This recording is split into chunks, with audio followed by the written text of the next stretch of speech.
Hello there and welcome to AM Prime on WESN Content Capsule. I'm Keaton Shaw. Thank you very much for joining us today as we start this edition of the program. Now we're just days away from the local government elections 2023, and we have been focusing quite a bit on the youth population here in Trinidad and Tobago, particularly because it seems as though from all indications they're the ones that hold the key to the outcome of the elections. However, there's also an understanding that not every young person in Trinidad and Tobago is concerned with local government elections and by extension the politics of the day.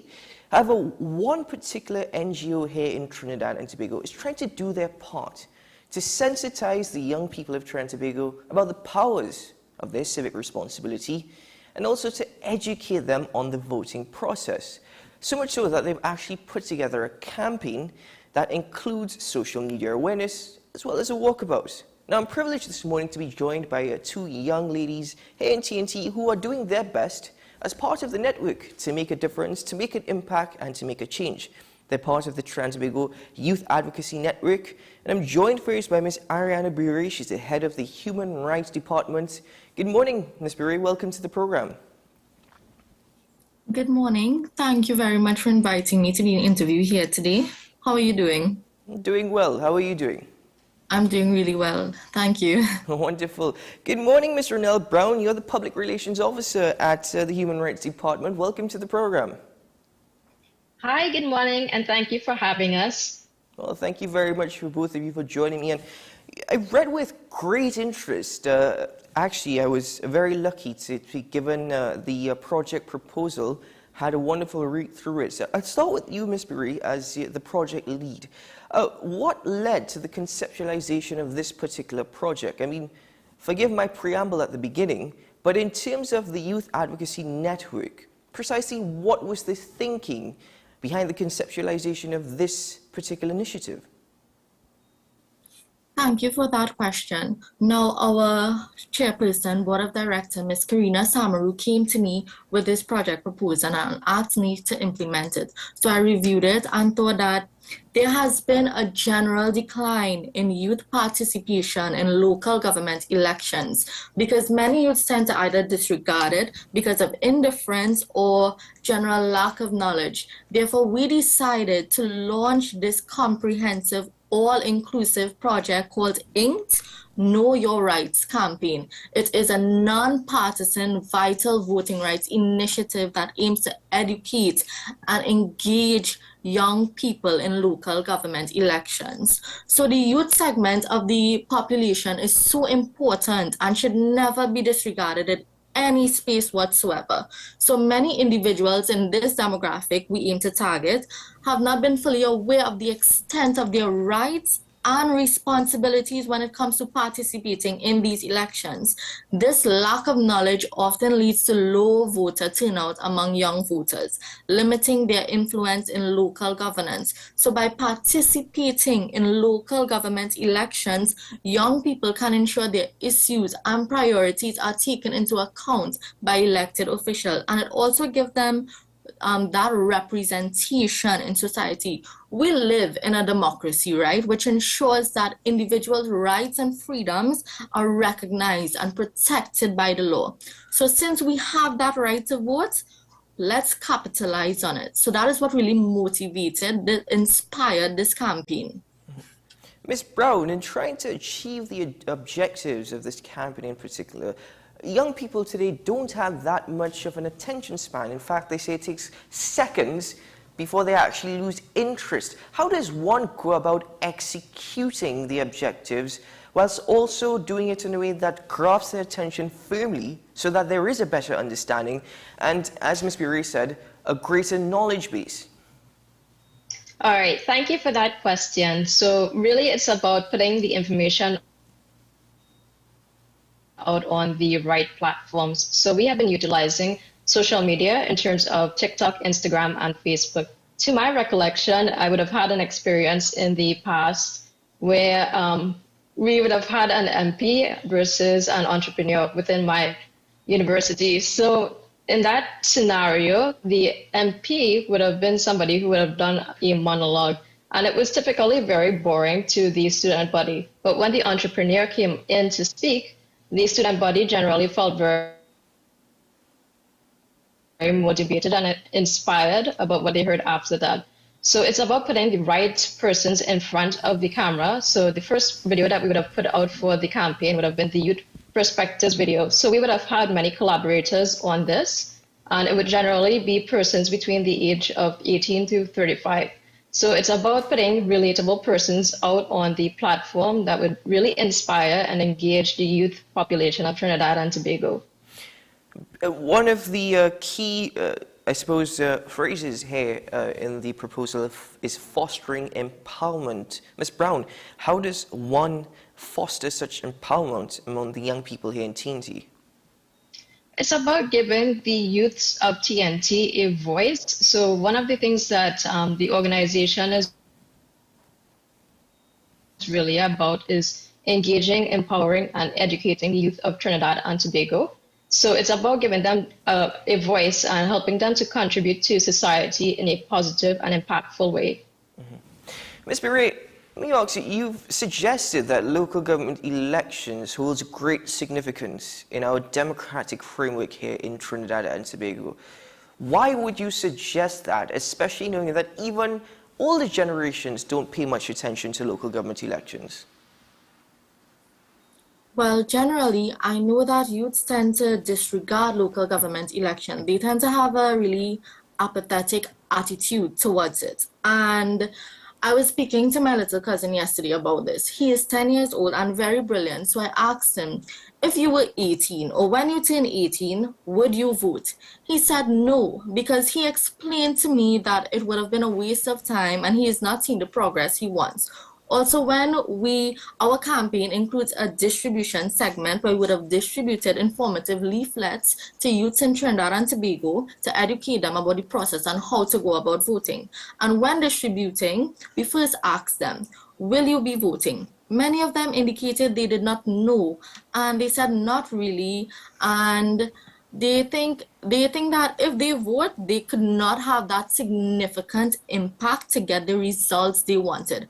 I am young as well, and there was a point in my life where I too was a bit apathetic towards politics. You see, when we think politics and elections, there's a big barrier and restriction, and it's generally perceived that we cannot breach that barrier because we don't work in the government or have an important role there. So many youths tend to be disengaged from that political realm as they don't think they can make an impact there.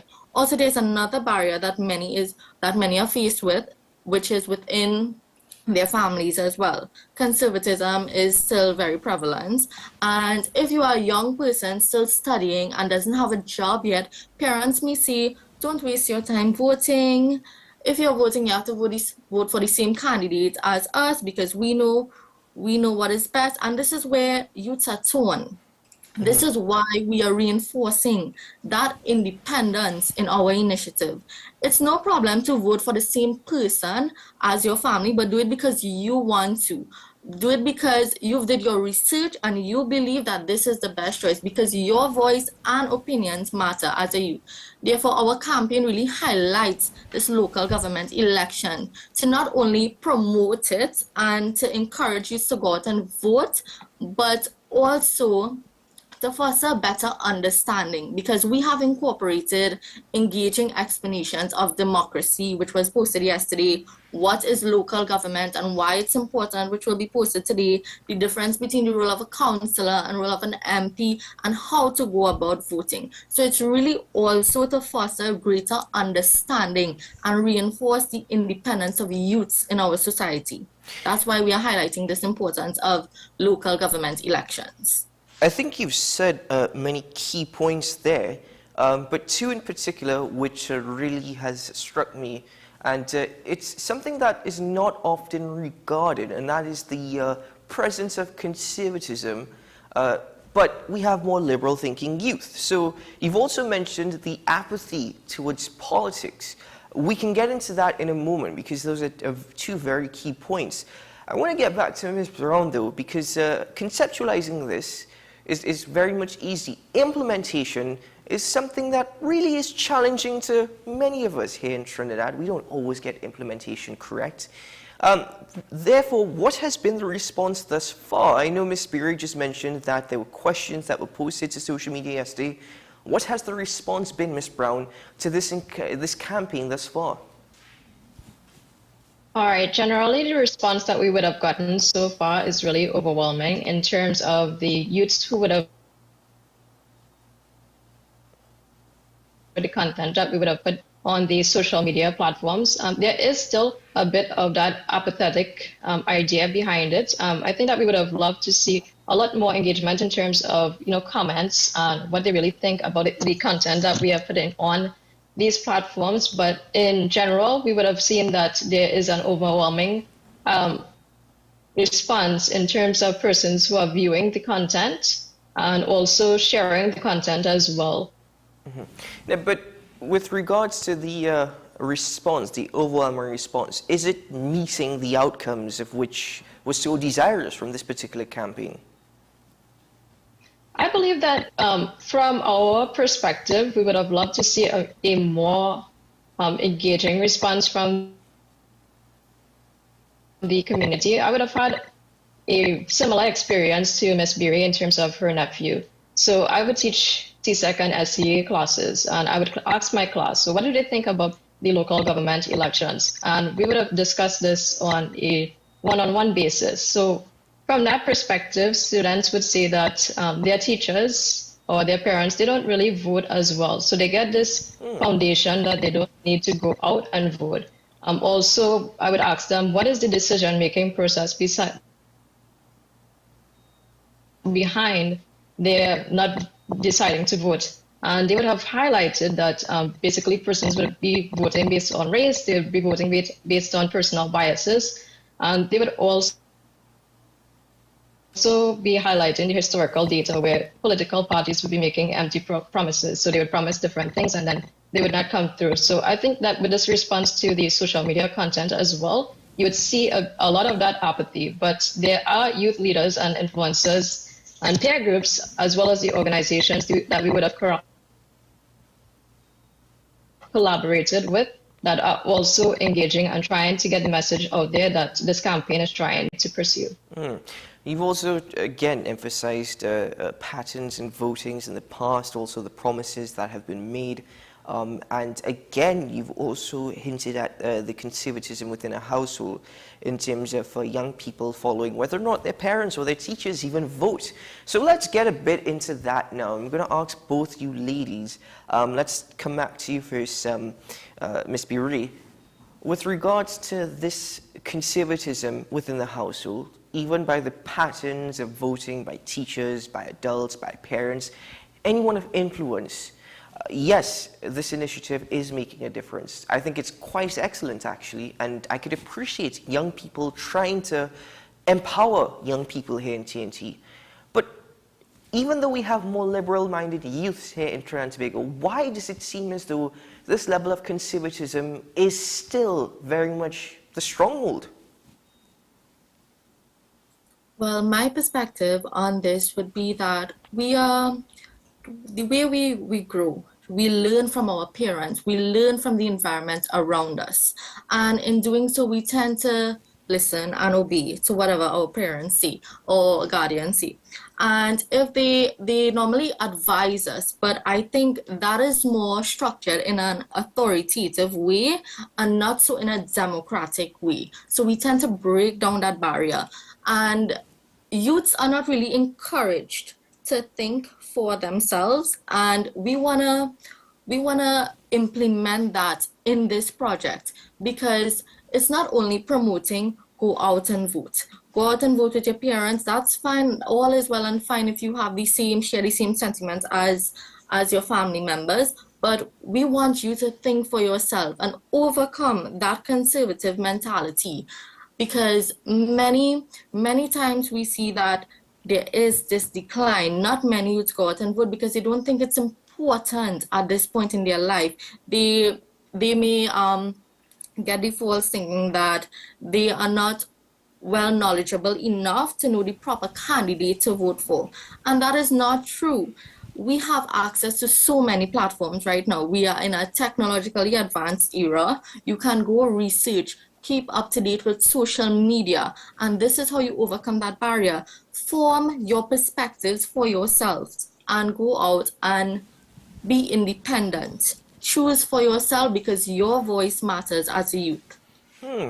Ms. Brown, your opinion in terms of this apathy towards politics. You guys this morning very much so are continuing the campaign, which is all part of this particular interview. But even with regards to the opportunity to formulate and implement change, one of the things that has been constantly debated throughout this campaign, not INT in particular, but the local government elections campaign, is that of local government reform. Do you think that the young people of Trinidad and Tobago understand local government reform and understand their role and responsibility in local government reform? I believe that the youths of Trinidad and Tobago are educated about local government reform, but they might not have the bigger picture. So going back to what Ms. Beery would have stated, just to reiterate, so the youths are generally still in the developing phases of their life. So one of the things that we would have discussed is that the things that they might see on a day-to-day basis. So the visual representation that they have. So some of the things that need to be worked on within Trinidad and Tobago, especially with the crime rate, the influx of migrants, the increase of homelessness, and generally just taking care of different infrastructure within the country as well. So these are things that they would see on a day-to-day basis, and this is the visual representation of the politicians that are in power right now.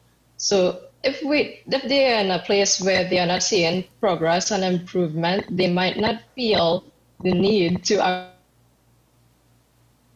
they might feel disheartened about what they see and how it is being dealt with within the local government.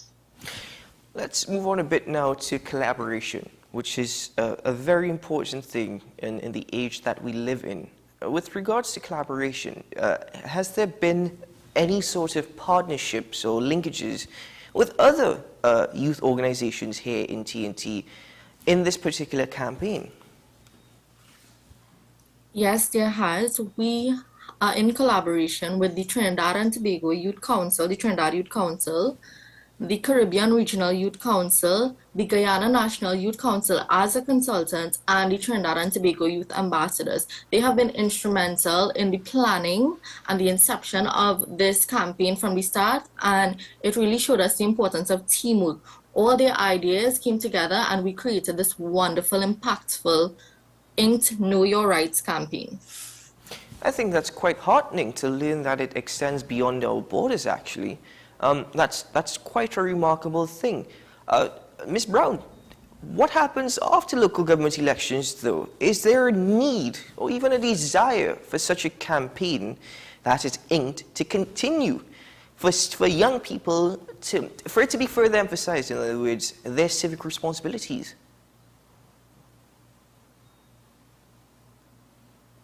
Yes, there is. So we would have discussed this on a one-on-one basis last night.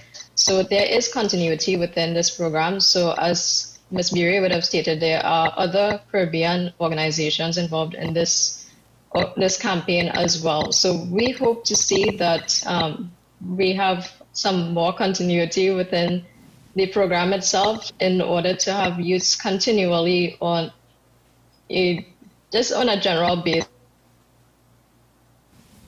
to always be involved and participate within the election process. And Ms. Brown, I'm also seeing that simple things, which as simple as they may be, may tend to slip our minds.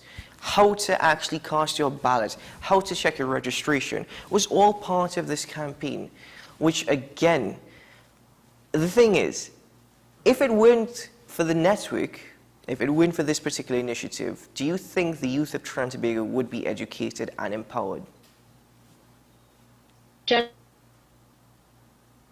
Generally, information is really accessible today, so it's not a matter of whether or not they don't have the information available to them. So it's really easy now in order to get the right information on what is the process to actually go out and vote.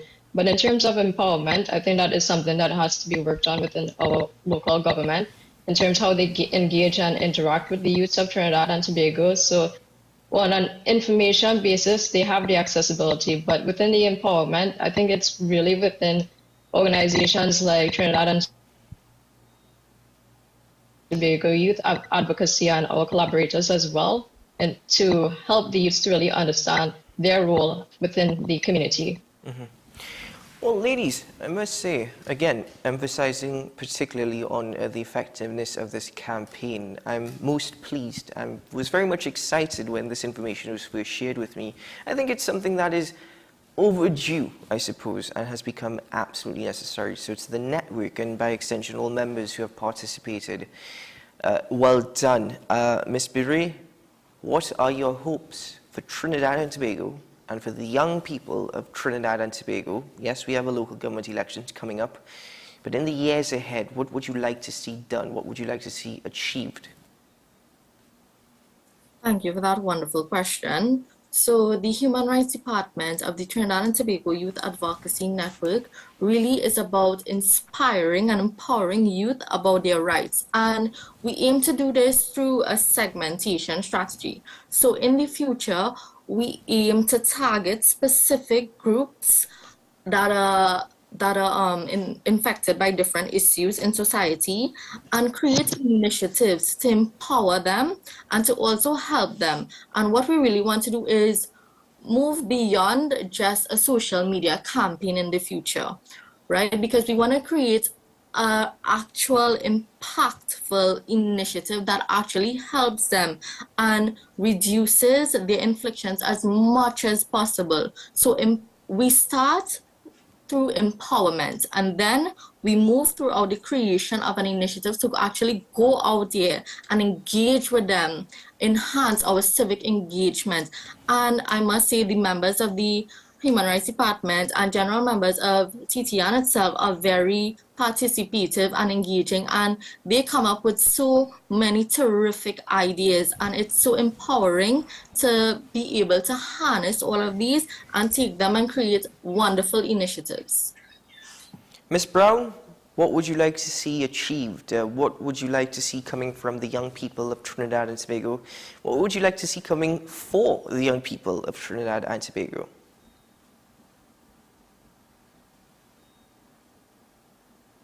From my perspective, I believe that the youths of Trinidad and Tobago, they should participate in more organizations like the Trinidad and Tobago Youth Advocacy Network. So it's really about building their knowledge, both on an academic basis and a professional basis as well. I think that's what we are really lacking in the education system right now.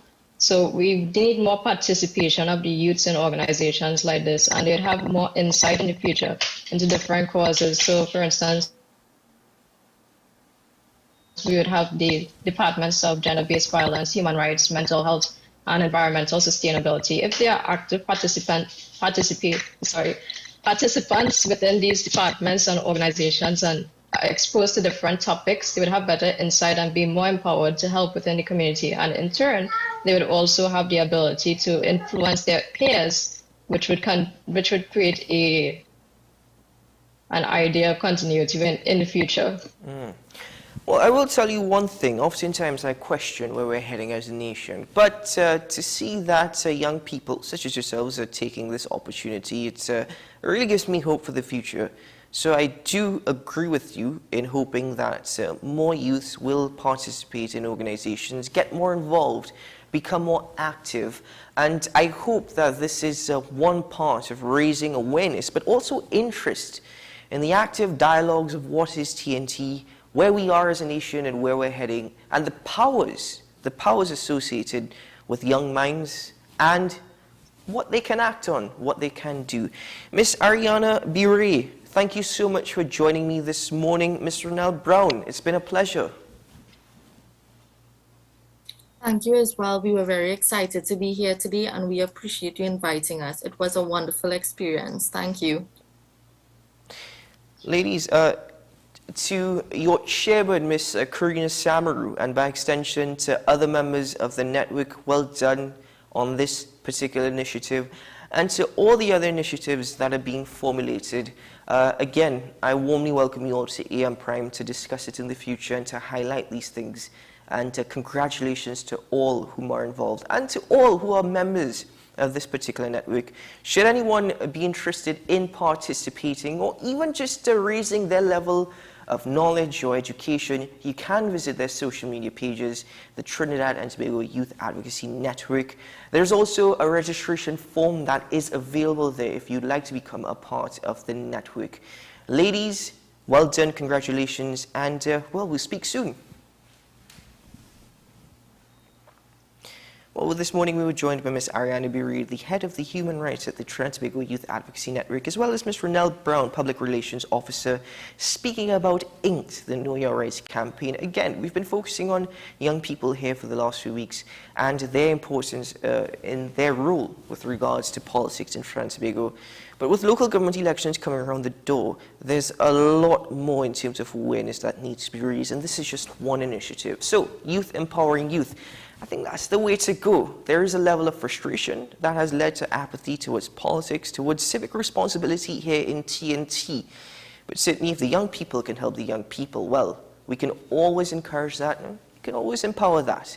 Ladies and gentlemen, we take a break here on AM Prime. When we return, well, we get into some more conversations about, well, awarding people, patriots of Trinidad and Tobago, good-thinking citizens who are doing their part. We'll be right back after this.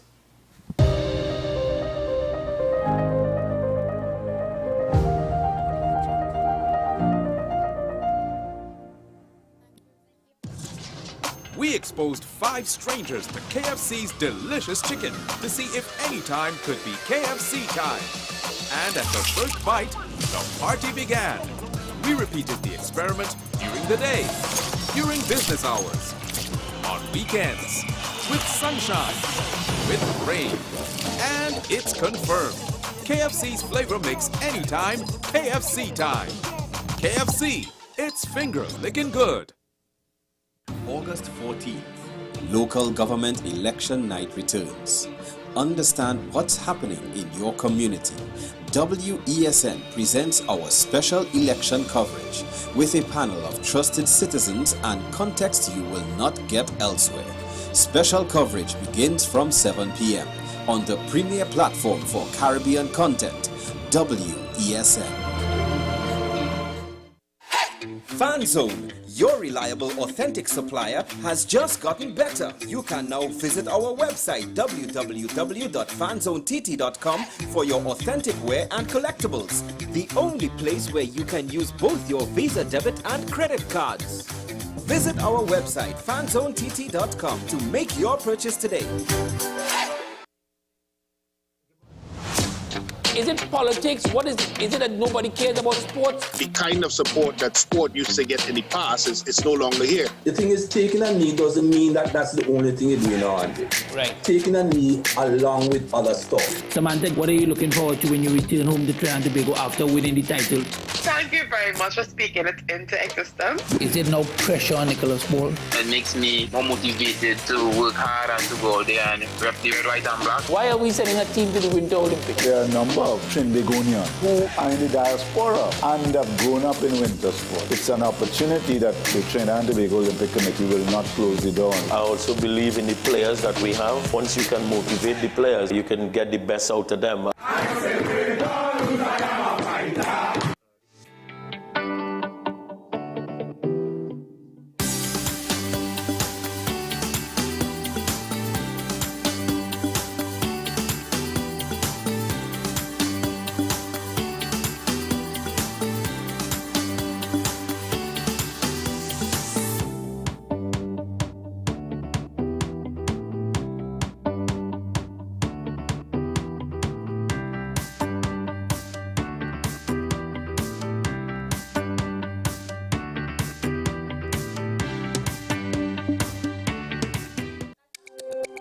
Every word, every line, every paragraph depicts a real moment in someone's life. A father, a sister, a mother, a brother.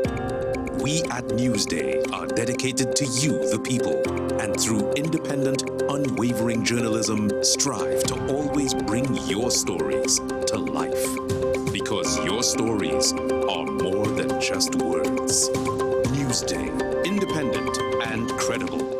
The best laptops and tablets are at dbesttoys.com. Get a Gateway 14.1-inch Ultra Slim notebook or an HP 14-inch laptop at the best prices in TNT. Get the Fire 7 tablet for $474. You can also shop the latest Amazon Fire Sticks. Call now at 32-DBEST to order or visit us in-store at Forces flagship Mac Bean.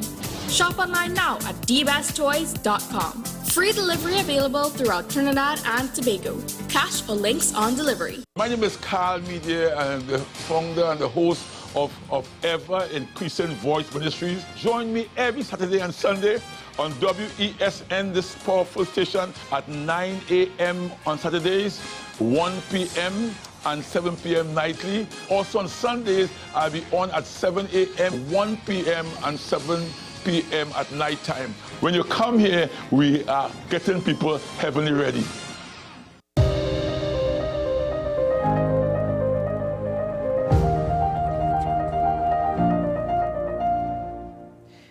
Welcome back to AM Prime, and thank you for making the time to join us this morning, ladies and gentlemen. Now, to commemorate Independence Day and Republic Day in our country, the Greater San Fernando Chamber of Commerce, in collaboration with 519 Restaurants, they've started an 8-week series honoring our heroes. For 8 consecutive Wednesdays leading up to Republic Day, different groups and individuals will be recognized for their contributions to the nation. Well, this morning I'm joined by the president of the Greater San Fernando Business Chamber, Mr. Kiran Singh. Hello, sir, and welcome to the program. Good morning, Keaton. Good morning to Trinidad and Tobago. It's certainly a pleasure to be once again on WESN, and thank you for having me on the station this morning. Always a pleasure, sir, and thank you very much for joining me. I think it's better than the 6 o'clock start. But definitely.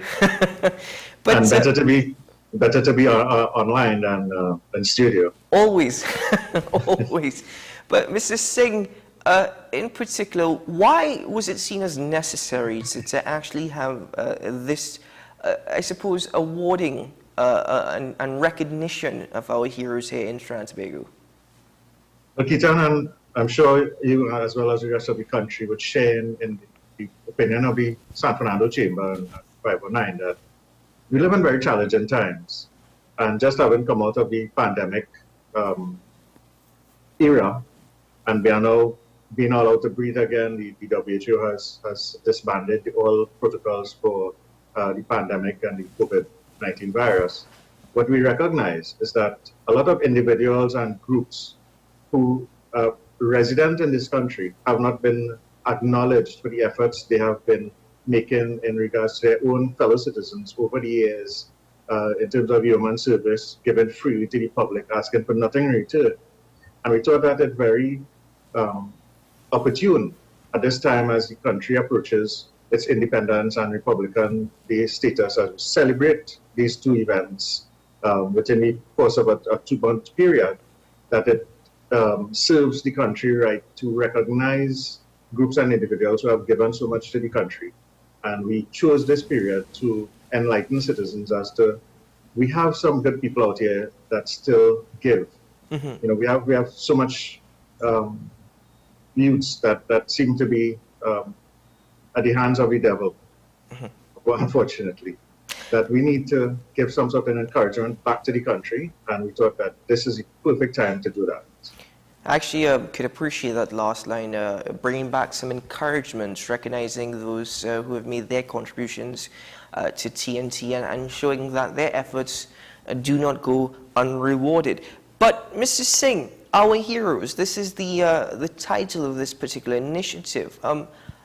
How is it that we go about actually pointing out this individual or this group are actually heroes? What is it that we're looking for to suggest that they're heroes? Well, we set up a committee of persons who, from different sectors of the society, who came together and would evaluate groups and individuals. And there are so many deserving. 8 weeks is when we started looking at the names that were put on the table. It was certainly not an exhaustive list where we were able to, where we have to screen the amount of persons and groups that we could recognize in this very short period. And we may have to do a second part of the series, maybe later in the year, to continue to recognize individuals, because we realize that there are so many who are deserving. And for instance, the first group we recognized, which was last week, Wednesday, the start of the 8-week series, was the Hunters Search and Rescue Team. Mm-hmm. And we all know from mainstream media and social media, the amount of individuals they have rescued throughout the country, from the forested areas, the rivers, the lagoons, the sea, and so on. And we have noticed that these persons may not be alive today if it weren't for the success and the sacrifice that this team would have made when the Army and the police and the Coast Guard and other state agencies were not able to assist in the rescue efforts. And they had to call in the Hunter Search and Rescue Team, or even families, friends would call them and ask for assistance. Or see, even this group, after speaking with them, they would freely go without even being asked and offer their service when a crisis occurs. And this doesn't happen in our society. It's very rare that you find persons who would be willing to be good Samaritans and be able to give and not ask anything in return.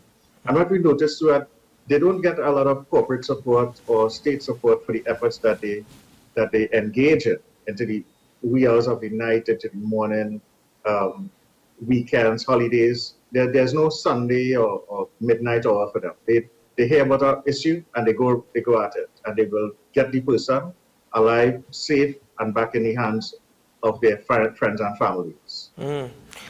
Well, that leads to my next question with regards to corporate responsibility in recognizing such heroes.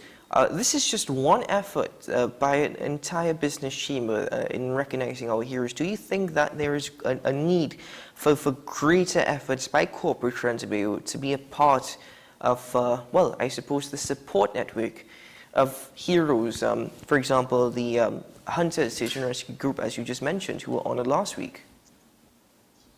There's certainly room for assistance. In fact, we have been reaching out to members within the chamber to assist this team as they go forward in their efforts, not only in rewarding and acknowledging them for their past efforts, but to ensure that their future rescue efforts, when they go into the different regions of crisis, that they will have the necessary infrastructure and financial support that assist them in the rescue efforts, and of course to successfully retrieve the individuals who may be in some sort of difficulty.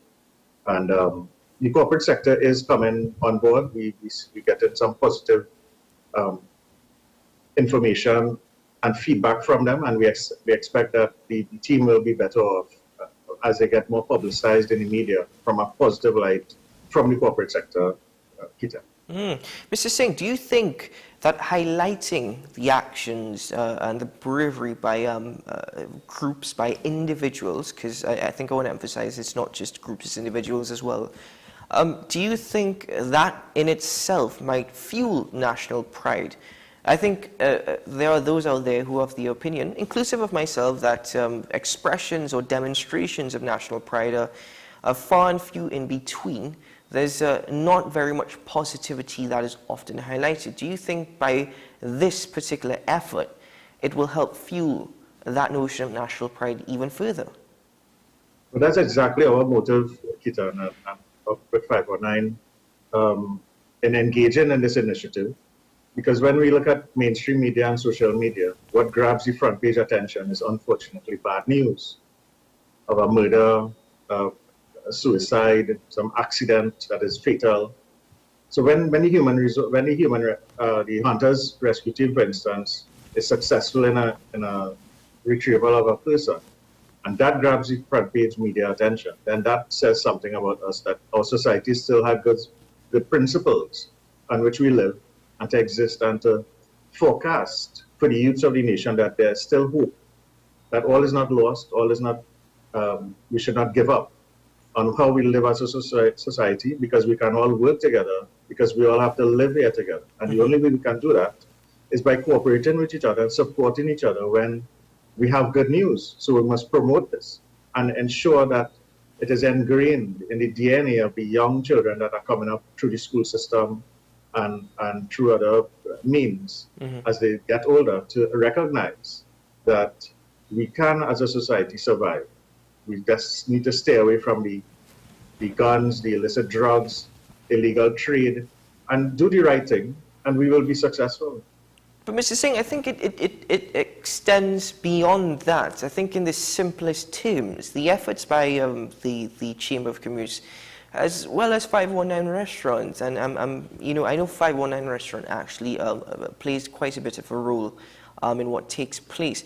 But in simple terms, as we would all say, it recognizes that TNT is still sweet. It recognizes that we still have a lot of good. We still have a lot of comrades, and I stress on that term, comrades. There is this belief now that even my neighbor could be my enemy, but we have a lot of good people here in Trinidad, and TNT is still very much sweet. I think that what is being done here is rather brilliant, and I think it also sets a standard for other business chambers as well as other corporate entities to do their part, as mentioned previously.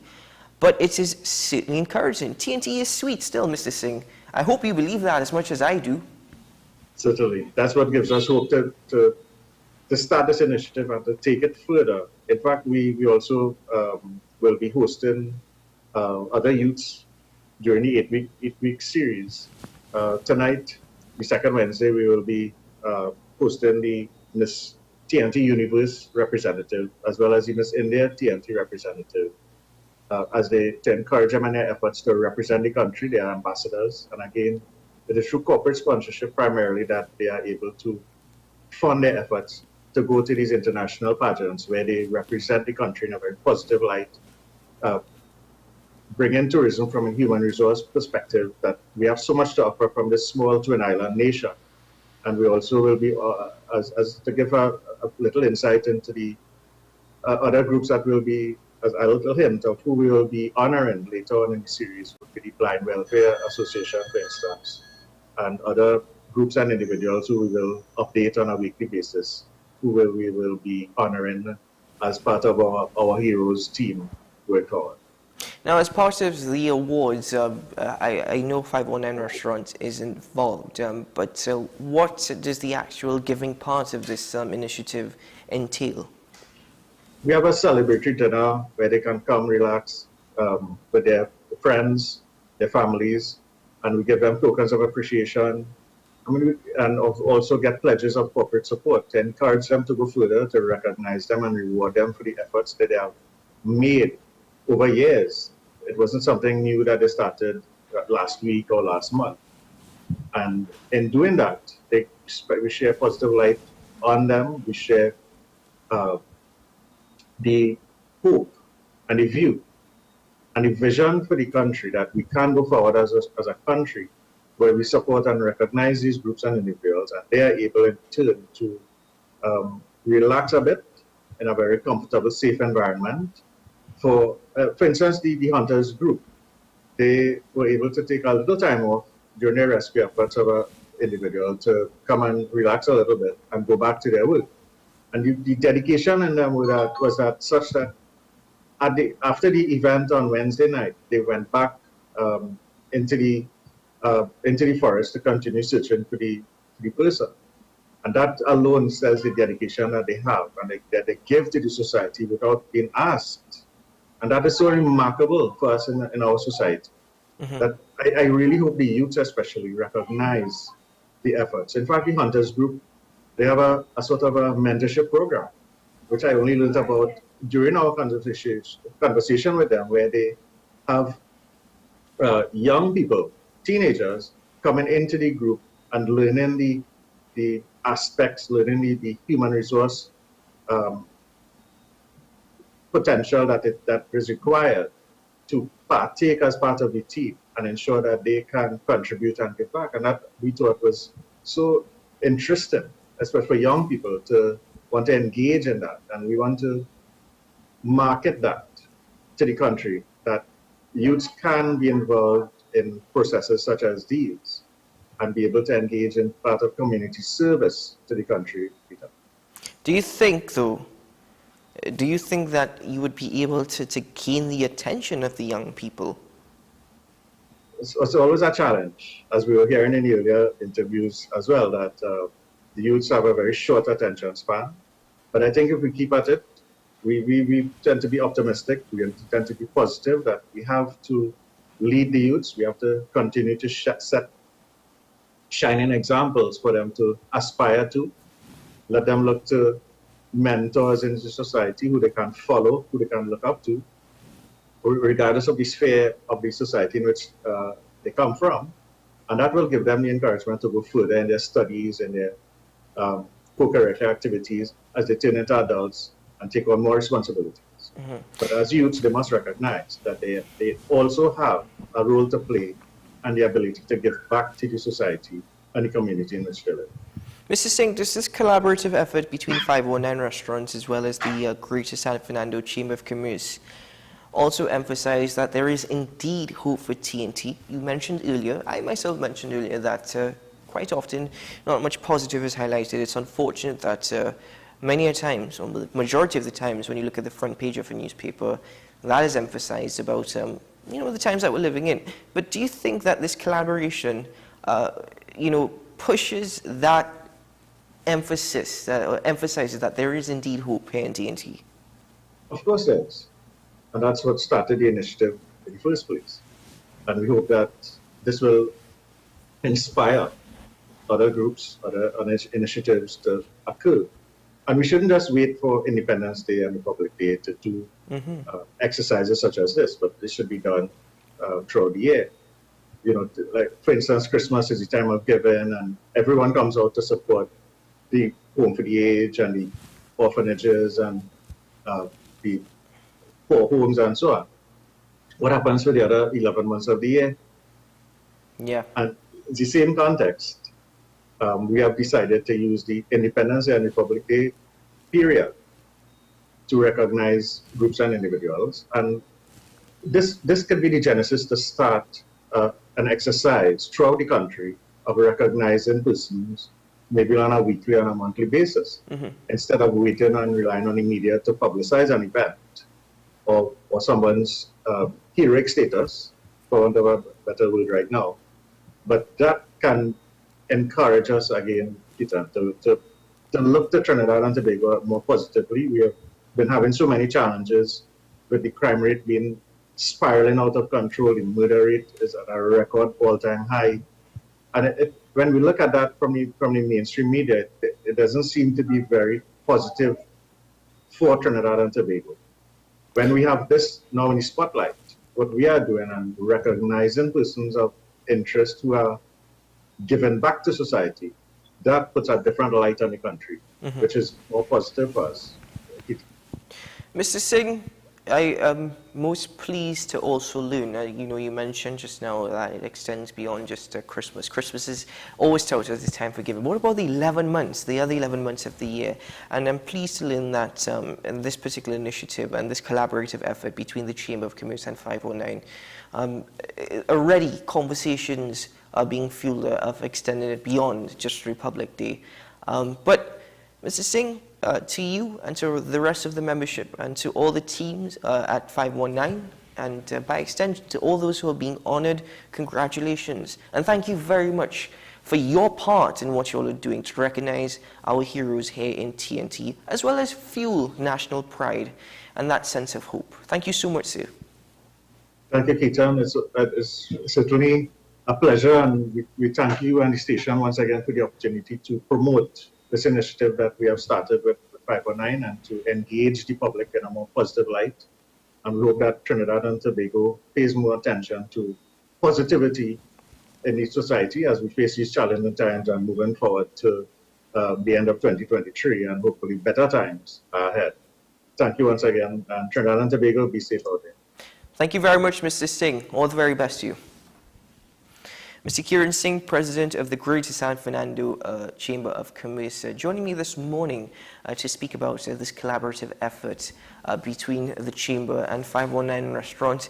Very much exciting and very much good news, which is not what we get often. And I think it's certainly a pleasure that we're able to highlight some positivity here this morning. Congratulations to the Hunter Search and Rescue Group of their awards and their recognition last week. I know the award ceremonies take place on the Wednesdays leading up to Republic Day. And we learned this morning that Miss TNT and well, Miss India TNT will be honored later today. Ladies and gentlemen, we take a break for news on the hour. Upon our return, we'll welcome my final guest for this morning's edition of AM Prime. Stay tuned.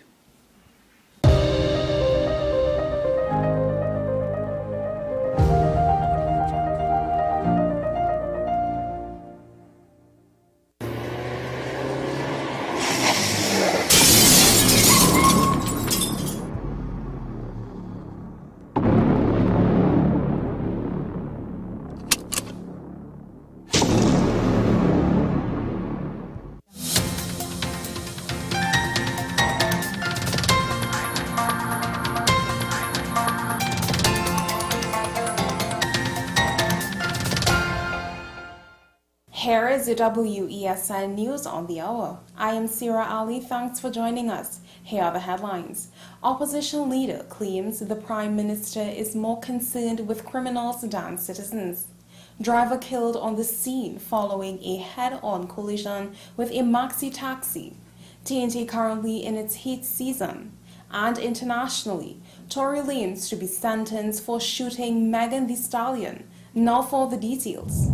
The opposition leader claims the Prime Minister is more concerned with criminals than with the ordinary citizens. Passad Bissassa, who says Dr. Keith Rowley is more concerned with the criminals who are invading homes than with citizen safety. She made the comments while speaking at the UNC Local Government Elections 2023 meeting at the Penal Secondary School last evening. A week ago, at another party meeting, the opposition leader called on homeowners to fight fire with fire and light up the criminals. The driver of an 80 wagon was killed on the scene following a head-on collision with a maxi taxi in Valencia last night. The deceased man has been identified as Amrit Naubat of Kunaripo Road in Sandy Grande. Naubat was said to be driving his Nissan 80 wagon along the Eastern Main Road at around 10:40 p.m. when, upon reaching the vicinity of Mount Zion Church,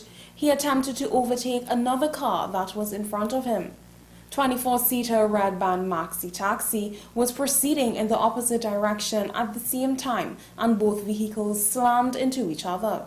Naubat suffered fatal injuries as a result of the incident and died at the scene. TNT is in its heat season, which runs from May to October every year. The Met Service, in a release, said the tropical Atlantic Ocean east of TNT has above normal sea surface temperatures, which generally promotes warmer trade winds that blow over the islands. It adds that El Niño conditions generally suppress cloud development over Trinidad and Tobago, which in turn results in a greater amount of direct sunshine. Internationally, Canadian rapper Tory Lanez will be sentenced for shooting Megan Thee Stallion after a Kylie Jenner pool party in 2020. Lanez, who has been in jail since he was found guilty in December, will find out if he is to remain behind bars at a Los Angeles court sentencing that is ongoing. Grammy-winning artist Megan Thee Stallion was shot in the feet with a handgun during an argument between the pair. A victim statement written by Megan Thee Stallion says she will never be the same, and Lanez's crime warrants the full weight of the law. Lanez was convicted of 3 gun-related charges, and prosecutors are seeking a 13-year prison sentence. Well, that's news to the hour on WESN. I am Sira Ali. Thanks for watching.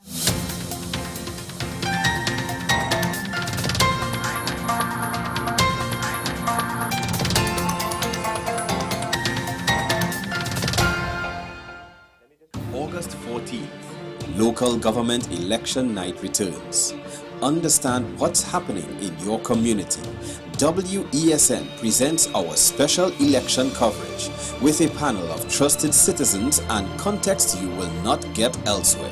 Special coverage begins from 7 p.m. on the premier platform for Caribbean content, WESN.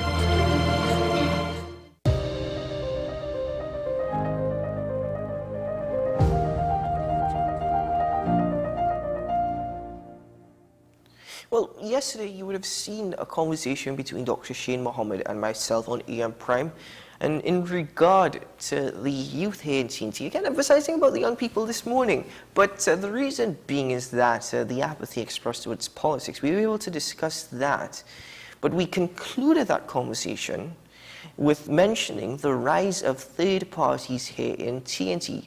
It's something that has happened previously. It has not always proven to be successful.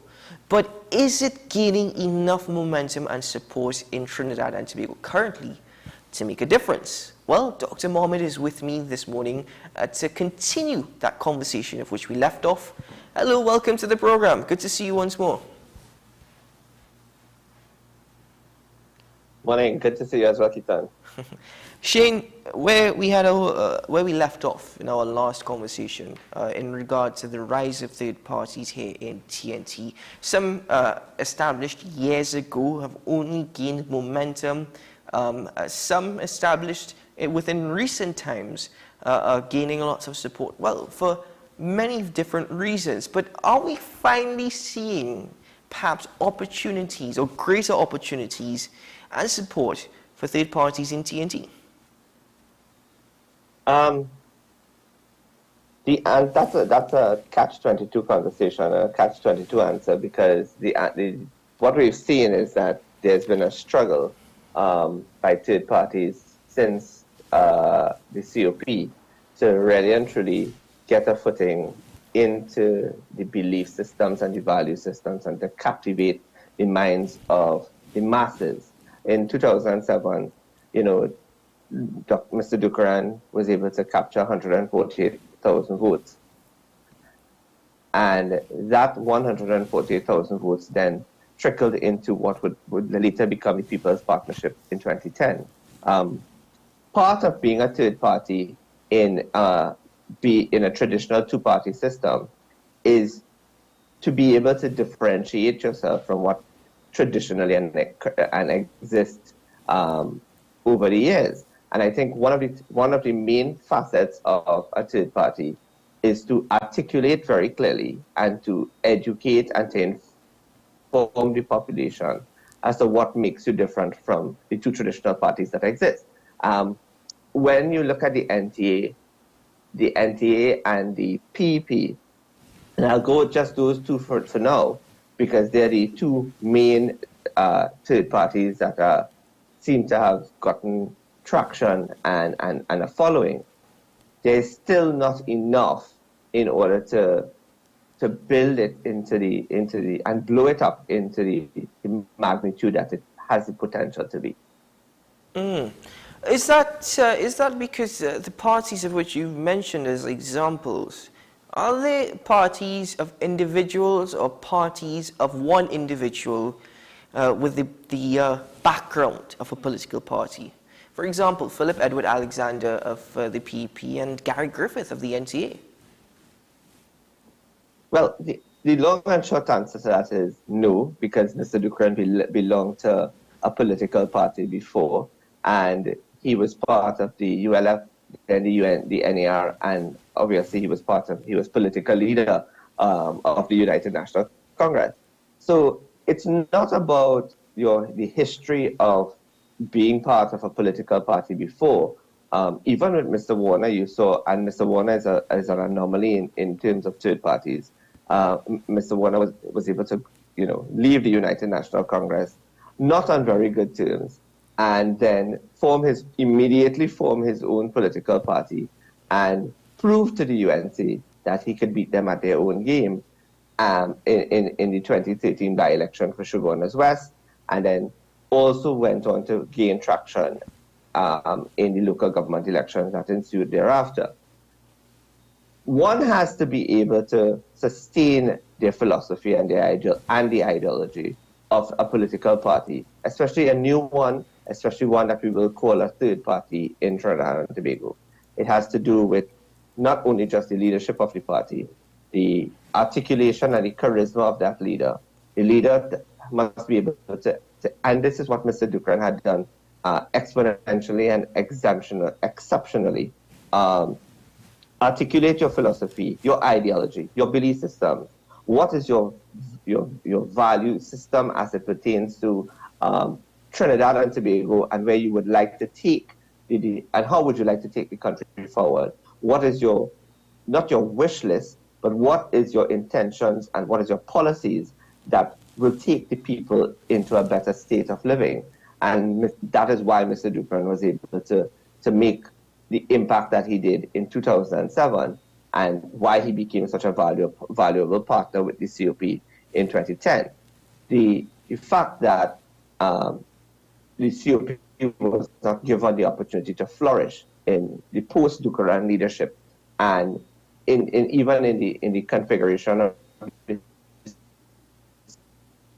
COP of the partnership in 2015 is really a disservice to the COP, and also a disservice to the followers of the COP and a cross-section of the society that do believe that there is a space for a third party, and they need, and they also believe that they should be given the opportunity to seek out change and to seek out valuable change that will in fact move us away from the moorings of racial voting, class voting, and which has been embedded in our politics for so many years, but has also been a very dangerous tool in our politics and in the configuration of our very multicultural society.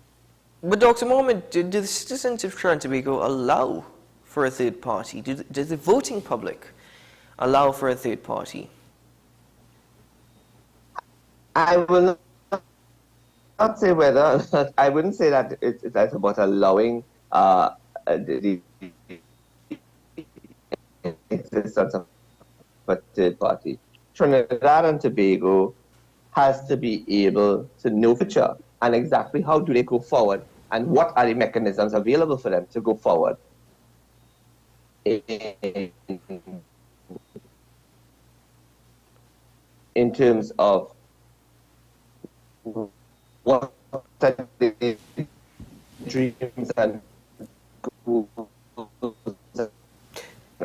Dr. Mohammed,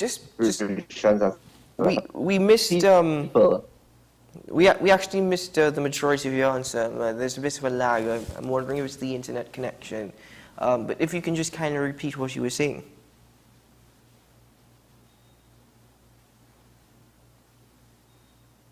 All right, I'll tell you what, ladies and gentlemen, let's take a quick break here on AM Prime. We're going to try and just sort this out, and hopefully when we return, we can continue this conversation. We'll be right back after this.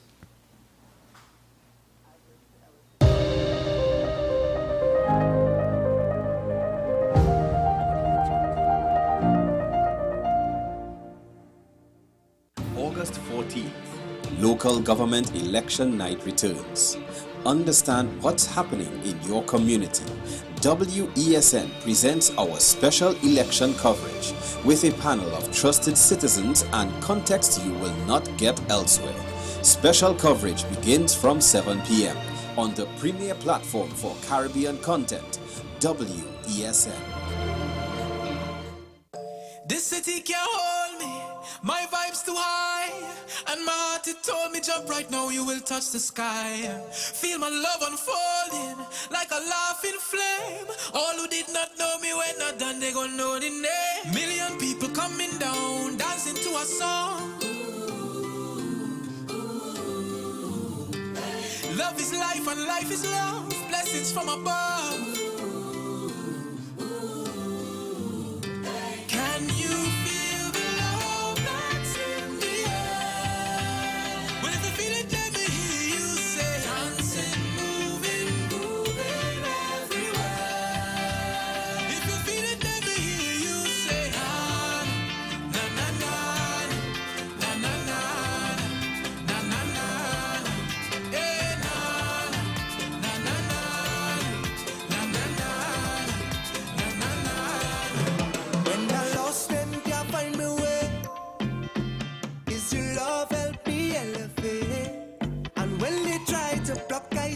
from my day. It's the way you lift me up. I could never give it up, no.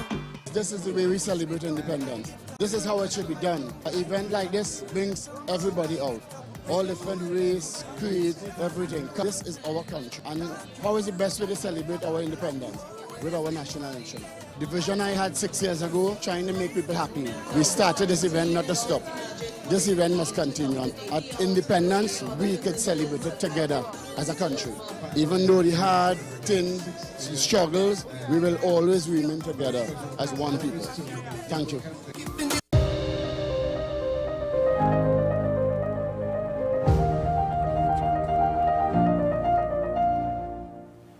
Seems as though the God's on our side this morning because local government Shane is election still with us, and I think we have a clear connection now. Shane, apologies for what happened previously, but if you can continue with your answer in regards to my question, whether or not Trinidad and Tobago society, the voting public, allow for a third party.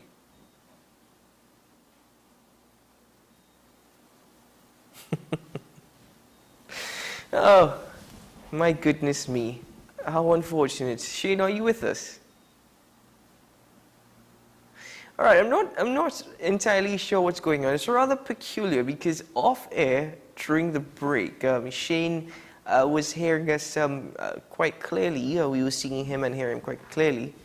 But I think we've paused again. We've frozen a bit there. Shane, could you hear me? Very clearly. All right, wonderful. I think I have a stronger connection now. Wonderful. Shane, if you can just continue with your response. So, as I was saying before, it's not about whether we allow third political parties to exist.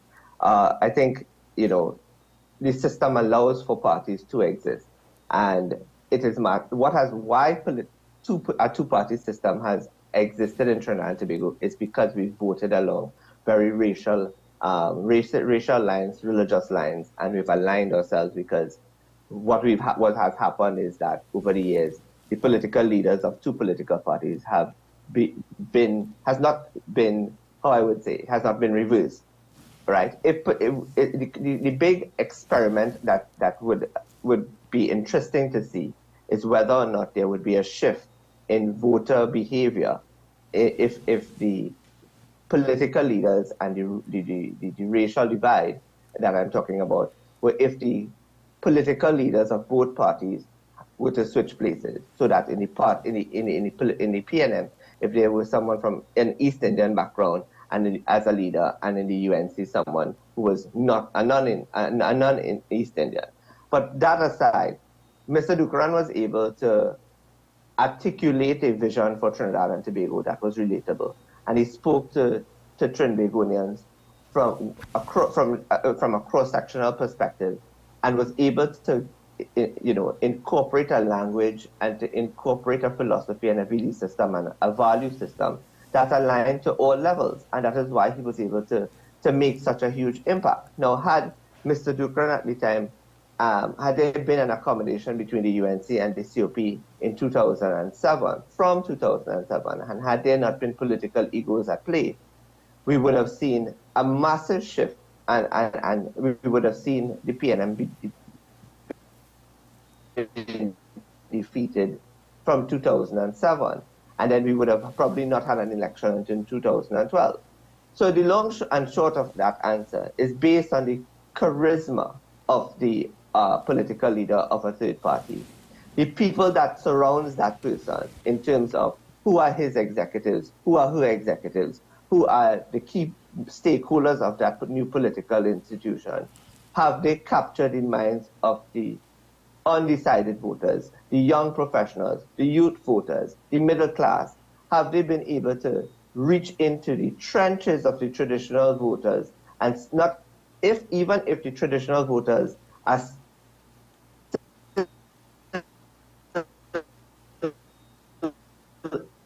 vehemently deciding that they are going to stick to the belief that if we were to do a proper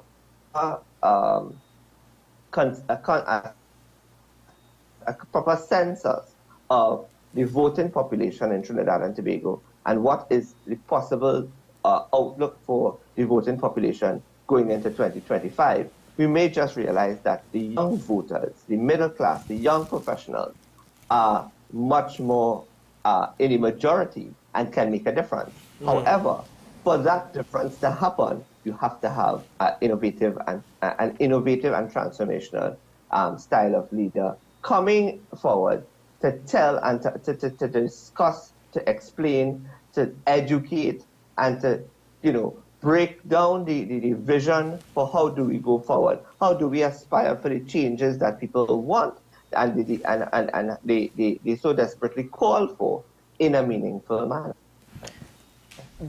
Is it so? I'm glad. And I could also make reference to what is going to happen on Sunday when the Tobago People's Party will be officially launched, and that alone will tell you that. And I've been speaking to people in Tobago about how they feel about it, and they're very nonchalant. Their attitude is they're sticking with Farley. They see him as someone who's young, bright, and who can move the country, move the island forward. What Farley needs to be 100% successful in his quest to make Tobago the greatest little island on the planet is a political partner in Trinidad that shares the vision for a better Trinidad and Tobago. Okay, so I'm actually glad that you've premised what can be the success of third parties, but let me angle this a bit. Are third parties truly third forces or could be considered transformational? If it is, they join or collaborate or partner with traditional parties, and the two established traditional parties in TNT, of course, the PNM and the UNC. Could they be really considered third forces or alternatives if they join with any of these established parties? That's also a very technical question, a very tricky one, because that has been tried and tested with the People's Partnership, and it was up to Mrs. Pasal-Bissessar to be able to have to have respect and regard for those persons that joined with her, that propelled her into prime ministership. If one were to seriously understand and appreciate that concept and the sacrifices, the self-sacrifices, because self-sacrifice in Trinidad and Tobago from a political perspective is not something that is strange. If we go back to our political history, we would realize and we would know that prior to the formation of the NER and the UNC, there was the existence of the United Labour Front, which was led by Mr. Basio Pandey, which was the official parliamentary opposition in the Republic of Trinidad and Tobago from 1981 to 1986. And if there was anyone that was entitled to be Prime Minister in 1986, it was Mr. Pandey. And for someone to have to understand that the political change that was needed in Trinidad and Tobago at the time, and to dissolve an active political party and a sitting opposition party in the parliament, to dissolve that party and join with the ONR and the DAC to form the National Alliance for Reconstruction, says a lot about the potential that we have in terms of leadership and belief systems and how we can put aside egos for the greater good of the country. We saw what was the result of all of that coming together. And even when Mr. Pandey was asked by his colleagues at the point in time of the formation of the NER whether he would be the Prime Minister, his response was no. Why? Because Trinidad and Tobago was just not ready, in his humble view, for an East Indian Prime Minister. It was a Tobagonian, which we had never had before, and that is how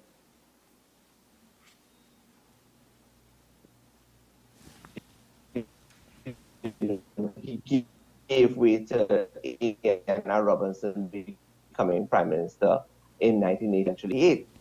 I'm saying all of that to say that nothing is possible. What we as a people need to do is open our minds What we as people need to do is literally saying the truth. You hear me? We can hear you a bit clearer now, as you were saying.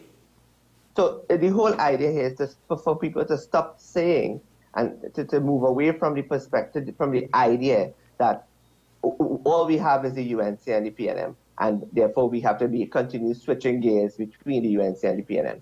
Mm-hmm. That's only going to frustrate our society, and that is only going to cause us to our young people, especially our young professionals, our progressives is what I should say. Mm-hmm. Now, in regard to only become more frustrated.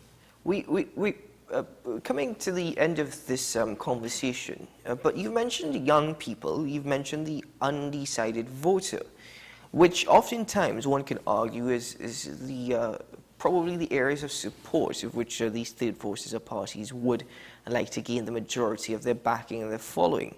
But have we seen any strides within recent times, at least, for these third parties, apart from what took place in Tobago with the TH election, but are we seeing any sort of strides or any sort of, I suppose, success from these parties in gaining supporters of traditional parties in TNT?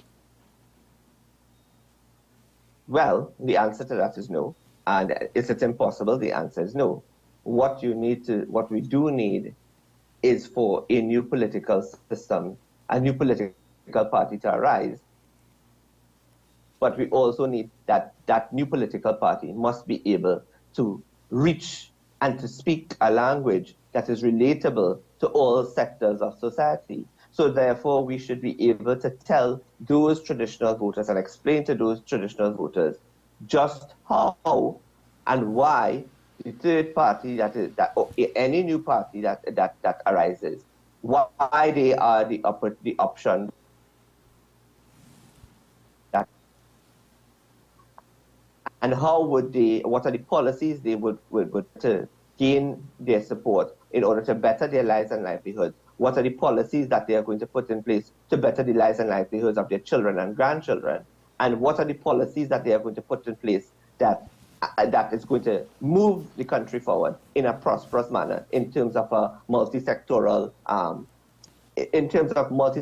growth and development? Mm-hmm. Shane, this is where we'll have to conclude this particular conversation for now due to time, but I want to thank you once more for joining us this morning. Actually looking forward to your analysis following the local government elections, and there's quite a bit to look at, the campaign, the styles of campaigns from all political parties, whether or not that has resonated with the vote in public, and the outcomes from Monday. I suppose we will see what happens, but looking forward to your contribution next week. Dr. Mohammed, thank you once more. Thank you, sir. Thank you so much, Keita. Have a good day. Dr. Shane Mohammed joining me this morning once more as we speak about the rise of third parties, political parties that are seen as alternatives to the traditional or the established parties, if you will, here in TNT. Of course, that being the People's National Movement, the PNM, and the United National Congress. But have these parties really made a difference? Have they made a significant change in the mindset or within the voting population? Have they gained the support from undecided voters or the young people? Now, a NACTA poll would suggest that is happening, that is taking place, but could we really trust the results of such polls? Many a times, polls say one thing before the election and the outcome of the election suggests otherwise. Who knows? But I suppose we could have a greater conversation and deeper analysis following the results of Monday's elections. Ladies and gentlemen, I'm Keaton Shaw. This has been AM Prime on WESN Content Capital. Thank you very much for joining me today. Wishing you a wonderful day ahead, maybe a grand one. Most certainly a safe one. I can only hope for that. But in your daily duties, always practice that level of maturity and responsibility that is needed in order for us to do our part in making TNT a bit sweeter. Once more, have a great day, and I'll see you again tomorrow morning from 6 a.m. Bye-bye.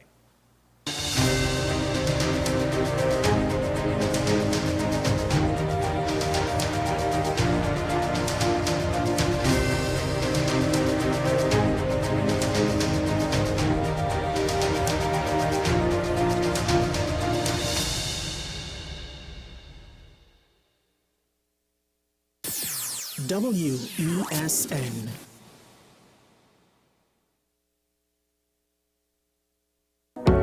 I'm Andre L. Batiste, and you're watching WESN, the content capital.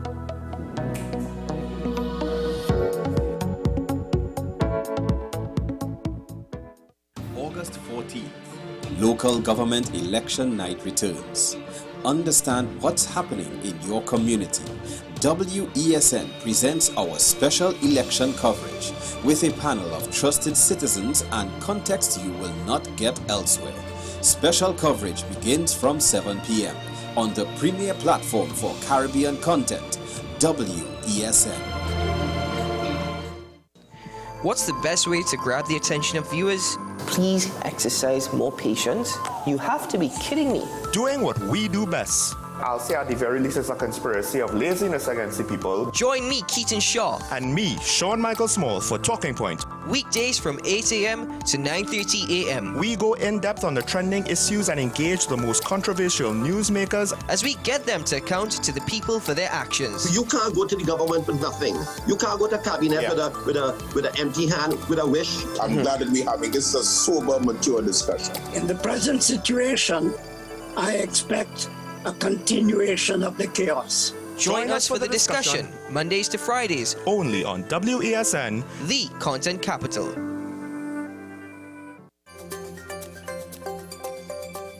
As you age, there is an increased risk of being diagnosed with arthritis, but younger individuals can get affected as well. When you tell them, but no, I need you to move your joints. You need to move it, otherwise it gets stiffer and it exacerbates the problem. There's that misconception that if I move it, it's more pain. So if you're to focus on these risk factors, then to me, it will help a large portion of the population, probably prolong, I should say, the inevitable, because inevitably you will develop arthritis. What's Up, Doc? Every Tuesday and Thursday on WESN, Content Capital. The issue, the continued rise in the price of flour and its impact on the cost of living in Trinidad and Tobago. How should we go about it? I want to ask you, what has been revealed to you about the state of vulnerability in the country because of this exercise and because of what we're going through? Is the government losing the war on the vaccine front? The discussion should revolve around the common good for the greatest number of people in Trinidad and Tobago. How do we inculcate a sense of respect and regard for people who may not be of your own political ilk or persuasion? The communities are now being used by political opportunists. So when the tables are turned, it's the same way. Okay, this has been 10 questions. I'm Andy Johnson, and we'll see you next time. My name is Carl Media, and I'm the founder and the host of Ever Increasing Voice Ministries. Join me every Saturday and Sunday on WESN, this powerful station, at 9 a.m. on Saturdays, 1 p.m. and 7 p.m. nightly. Also on Sundays, I'll be on at 7 a.m., 1 p.m. and 7 p.m. at night time. When you come here, we are getting people heavenly ready. This city can't hold me, my vibe's too high, and my heart it told me jump right now, you will touch the sky. Feel my love unfolding like a laughing flame. All who did not know me when not done, they gon' know the name. Million people coming down, dancing to a song. Love is life and life is love, blessings from above. Can you feel the love that's in the air? Well, if you feel it, let me hear you say, dancing, moving everywhere. If you feel it, let me hear you say, na na na na na na na na na na, eh na na na na na na na na. When I lost and can't find my way, is your love help me elevate? And when they try to block, I still come again. It's the way you lift me up, I could never give it up, no. This is the way we celebrate independence. This is how it should be done. An event like this brings everybody out. all different race, creed, everything. This is our country. And how is the best way to celebrate our independence? With our national anthem. The vision I had 6 years ago, trying to make people happy. We started this event not to stop. This event must continue. And at independence, we could celebrate it together as a country. Even though the hard things, the struggles, we will always remain together as one people. Thank you.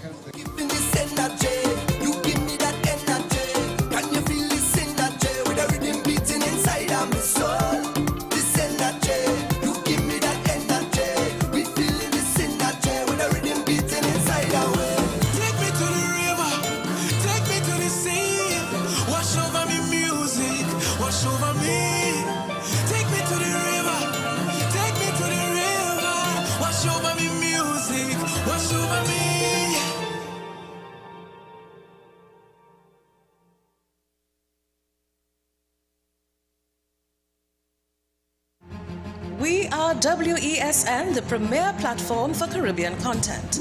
WESN, covering West, East, South, and North. WESN, we entertainment, sports, and news. WESN, available on Greendot 7, Amplia 118, Airlink 17, Bmobile 107, Digicel 21, ICNTT 105, and Flow 110. Connect with us at WESNCC or stream online at www.wesncc.com. WESN, your premier platform for Caribbean content.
To some extent. Although Burkina Faso, Mali and Guinea, which is also under a military government, they have all promised elections for next year, but we know that remains a sort of uncertain promise until it's actually concretized with free and fair elections in which all candidates can take part. We won't really know if the juntas in those countries have been pushed into restoring democracy. The same would be true in Niger, and that's why ECOWAS has felt that it needs to take a really strong line. But I think it is also trying to be realistic. It's facing a real dilemma here because the risk, West Africa is a region 4 years ago, it was all elected constitutional governments, and now we have 4 countries that are under military rule. So indeed. It's a difficult judgment to make. There's been a lot of talk, Paul, about who will benefit ultimately from this military coup that's currently happening in Niger. We had the US Secretary of State, Antony Blinken, speaking to our sister station this week. For him, diplomacy is the privileged route, you might say. Russia and Wagner, as far as he's concerned, could, stand to gain from this. Your thoughts on that? Well, they could stand to gain from it because Russia is clearly trying to re-establish itself as an actor who matters. And in one way of doing that is, as it were, to jump into situations that arise when there are countries in crisis and Russia then props up a military regime or, in the case of the Central African Republic, a regime with a controversial political situation, and the sending of Wagner mercenaries and so on. But from the Niger point of view, from the point of view of the Nigerian junta, up to now, the Nigerian military have been relatively effective in tackling jihadist violence. And the track record of Wagner in Mali is that, if anything, that can make the situation worse if the mercenaries come in. And so, while the Russians may spot an opportunity to move in, it's not entirely clear that the Nigerian military, even those who've staged the coup, would find it terribly useful to bring in Russian mercenaries. And that would also complicate the very close defense relationships they have with France and the US that, in the case of the Americans, go back a very, very long time. And so disrupting those or bringing a definitive end to those would not, it might be popular on the street. As we can see, there are some anti-French demonstrations that have taken place in Niamey. But in terms of, from the point of view of the Niger army and its ability to fight the jihadists, trying to change defense partners and disrupt all that could seriously weaken its capacity. I mean, Paul, you raise an interesting point there, and it won't have escaped anyone, the anti-French sentiment that we're seeing in, certainly in the capital, Niamey, with protests. I mean, some 30,000 people in a stadium on Sunday, you know, with that sentiment clear. What do you put that down to? And do you think that France should have perhaps reduced its involvement in these countries before we ended up here? I'm talking about Niger for this particular instance. Well, I think we need to make a bit of a distinction between the French approach in Mali. They were asked to intervene in 2013, of course, by the Malian government to fight the jihadists and prevent a jihadist advance on Bamako. But over the subsequent years, the French presence was pretty high profile, very visible. There was a lot of media coverage, and quite a lot of West Africans were uncomfortable with that. But in Niger, France has tried generally to take a much more discreet profile, and there's been a strong emphasis on the fact that any operations where the French troops are involved, they're actually operating at the behest of and under the command of the Nigerian forces. They're not doing anything on their own. And it's Niger that asked France to actually increase its military presence. It's President Bazoum who said, please can you redeploy some of the soldiers who were in Mali, because we need to protect our borders against the risk of jihadist overspill from Mali and Burkina Faso. So it's quite a difficult position for the French to pursue. They've tried to keep a relatively low profile. If you go to Niamey, when you arrive, you see the French base, but afterwards, when you're just in Niger day to day, you could go for weeks without seeing any evidence of French military presence, basically hardly any French public presence at all. So how do we explain these images that we're seeing with Nigerians asking for France to leave? How do we qualify that? Because there's a widespread disenchantment right across West Africa, particularly among young urban populations, are very fed up with the French regional presence, and they've come to associate that with their own political elites. So we've seen a situation where France and in fact the EU more widely have been trying to build a new partnership relationship, a more equal partnership relationship, if you like, with the elected governments across Africa, particularly West Africa.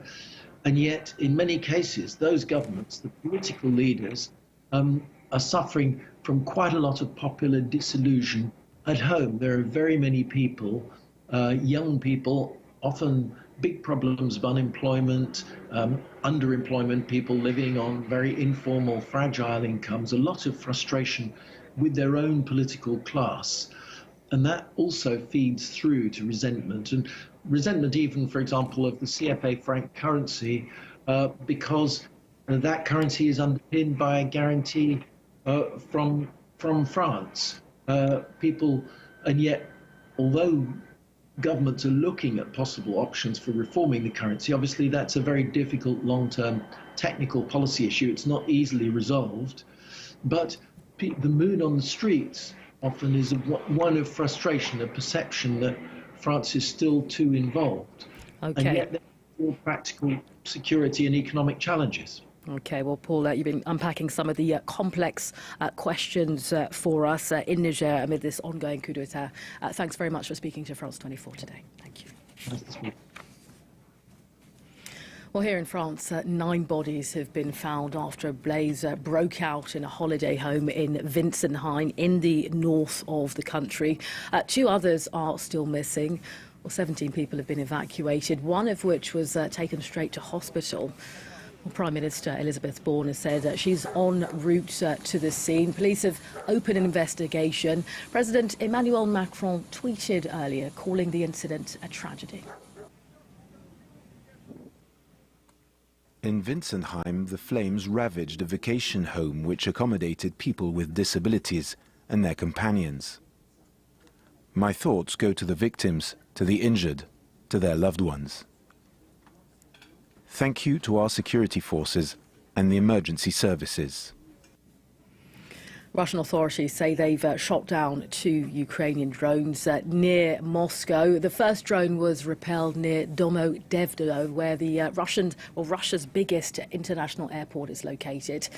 The other was shot down west of the capital. Moscow says it prevented what it called an attempt by Kyiv to carry out a terrorist attack with unmanned aerial vehicles. Well, Ukraine has, in the meantime, accused Moscow of targeting rescue workers by hitting residential buildings with 2 consecutive missiles in eastern Donetsk. President Volodymyr Zelensky then saying the strikes killed at least 9 people and wounded some 80 others when they struck on Monday in the city of Pokrovsk. Well, it comes as fighting intensifies in the Donetsk region. As part of Ukraine's counter-offensive, the army is using weaponry provided by Western allies, but also old Soviet equipment. Our correspondents took a closer look at Ukraine's positions with the 59th Artillery Brigade. We are at the heart of the Ukrainian counter-offensive, in the middle of a road overlooking occupied Donetsk city. The Ukrainian army strikes nearby Russian positions.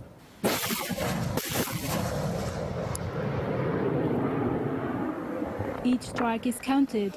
Soldiers have to be fast and efficient, and they must take cover quickly. The Grad rocket launcher is not a precision weapon. It dates from the Soviet era. The Ukrainian army possesses over 100 such systems, 5 times less than Russia. The Grad system was created to neutralize the enemy on an area system. That means that we don't hit single targets, but an entire zone. This machine alone can cover a 6-hectare surface. It's loaded with 40 fragmentation rocket-propelled artillery shells. It's a long-range system striking at a distance of up to 20 kilometers.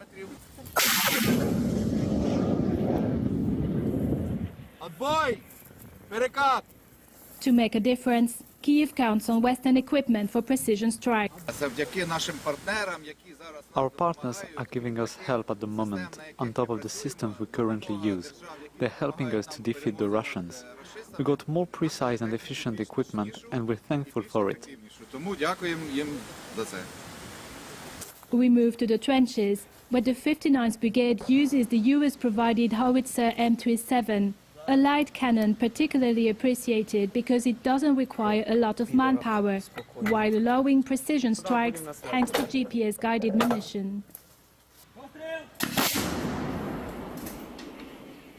Ukrainian soldiers know they're outnumbered, and they've been here for months. We've been here for quite a long time. We arrived sometime before the new year. We carry out combat tasks, you might say constantly. Over the past few weeks, fighting has intensified in Donetsk region, but these soldiers know that their strike might be essential to break through Russian defenses and contribute to a successful Ukrainian counteroffensive. In other world news, 1,000 firefighters are battling blazes in Portugal as it and neighbouring Spain grapple with extreme summer heat. Temperatures in some areas have risen above 104 degrees Fahrenheit. Well, three major fires raged in Portugal on Tuesday, where 1,400 people were evacuated. Lisa Kamenov brings you up to date.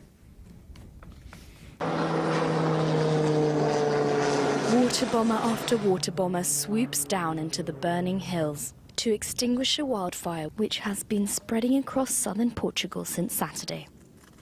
Near the southwest towns of Odemira and Algesur, 10,000 hectares have already burnt down, forcing almost 1,500 residents and tourists to be evacuated from surrounding villages, like this farmer who found herself trapped by the flames. It was horrible. There was fire everywhere. We had to fend for ourselves. Nobody was there to help us, but luckily I had 3 friends who came. The firemen who were there found themselves surrounded by fire, and we asked them for help, but it wasn't possible. As they had no orders, they did nothing. That's how it is. As forests burn near the tourist hotspot of the Algarve, 2,800 firefighters and 16 water bomber planes have been mobilized to try and contain the blaze. But the scale of the fire is so big that it is visible on satellite images. And scorching temperatures coupled with high winds make it even more difficult to put out the flames. Following an early heat wave in the spring, temperatures in central Portugal rose to 46 degrees Celsius, a new record for 2023. Wildfires have destroyed a total of 100,000 hectares of land across the Iberian Peninsula. This is in addition to the 400,000 hectares destroyed last year. Norwegian authorities have warned citizens to brace themselves for extremely heavy rainfall after Storm Hans caused 2 deaths. Well, strong winds continue to batter the region, along with rain sparking disruptions in countries including Denmark, Sweden and Lithuania. Ferries have been cancelled, flights delayed, roads and streets flooded. Well, thousands remain without electricity. Officials have urged people to stay home, adding that unnecessary traffic should be avoided. Clemence Voller with this report. As southern Europe burns, the north is submerged. Since late Sunday, Scandinavian nations have been in the grips of a low-pressure meteorological system dubbed Storm Hans. Heavy rains have battered Denmark, Sweden and Norway, causing severe traffic disruptions and flooding across the countries. There's a car park located next to a riverbed, so the cars have started to be taken by the masses of water that draw in here. Now we're working on getting the cars out of the water and limiting the damage. On Monday, 2 wagons of a passenger train derailed in eastern Sweden after a railway embankment collapsed due to heavy rains, leaving 3 people injured. In neighboring Norway, the rains triggered several landslides in the southeast on Tuesday, with local media reporting over 100 people had been evacuated as a result. Meanwhile, Denmark's Meteorological Institute reported strong winds, waves of up to 8 meters high, and beach houses swept away into the North Sea. It's insane. I've never seen anything like this in my 18 years here. Houses with a whole wall missing. Furniture on the road down here, all over the place and completely ruined. It hurts in the soul somehow. Things we love are just gone. Swedish and Norwegian meteorologists have issued red weather alerts for the next several days. They warned that the hardest hit places could receive of up to a month or more's worth of rain in 24 hours.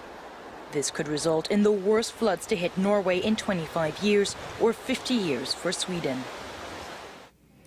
Well, in South Korea, rains and winds are gaining force as a tropical storm named Hanoon draws closer to the Korean peninsula, where it's expected to slam into major urban areas. Weather officials say Hanoon will make landfall on Wednesday afternoon. In the meantime, dozens of flights and ferry services have been grounded. Authorities have raised concerns about possible flooding, landslides and even tidal waves. And finally for you, a player in Florida has won a cool $1.58 billion after playing the Mega Million lottery jackpot. The lucky winner can choose between receiving the annual payments or taking a lump sum cash payment. Well, The last Mega Millions jackpot was won by a player in New York in April at $20 million. Well, $2 billion Powerball jackpot back in November of 22 ranks as the record highest lottery prize. Lucky winner there. You are up to date. More international headlines coming up shortly. See you then.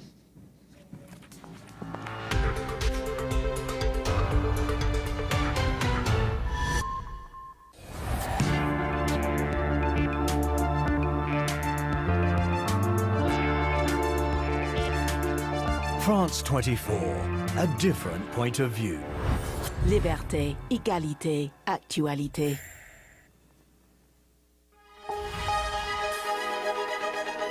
Want to know? Find out here. With France 24, learn to tell what's true from what's fake on social networks. Identify the false rumours in European news stories. Get reliable information about migration. Truth or fake, every day we bring you information that is verified and put into context. France 24 is news you can rely on every day across all platforms.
The best of culture every day on France 24, with exclusive interviews with the most talked about people in entertainment. Encore's Eve Jackson and Olivia Salazar-Winspear bring you the latest from the world of art and entertainment. Our critics Marjorie Hash and Florence Villeminot speak to the biggest names in music. And Lisa Nesselson and Deeptika Laurent share the newest must-see films and TV series. Join us every day for the latest from the world of arts and culture on Encore.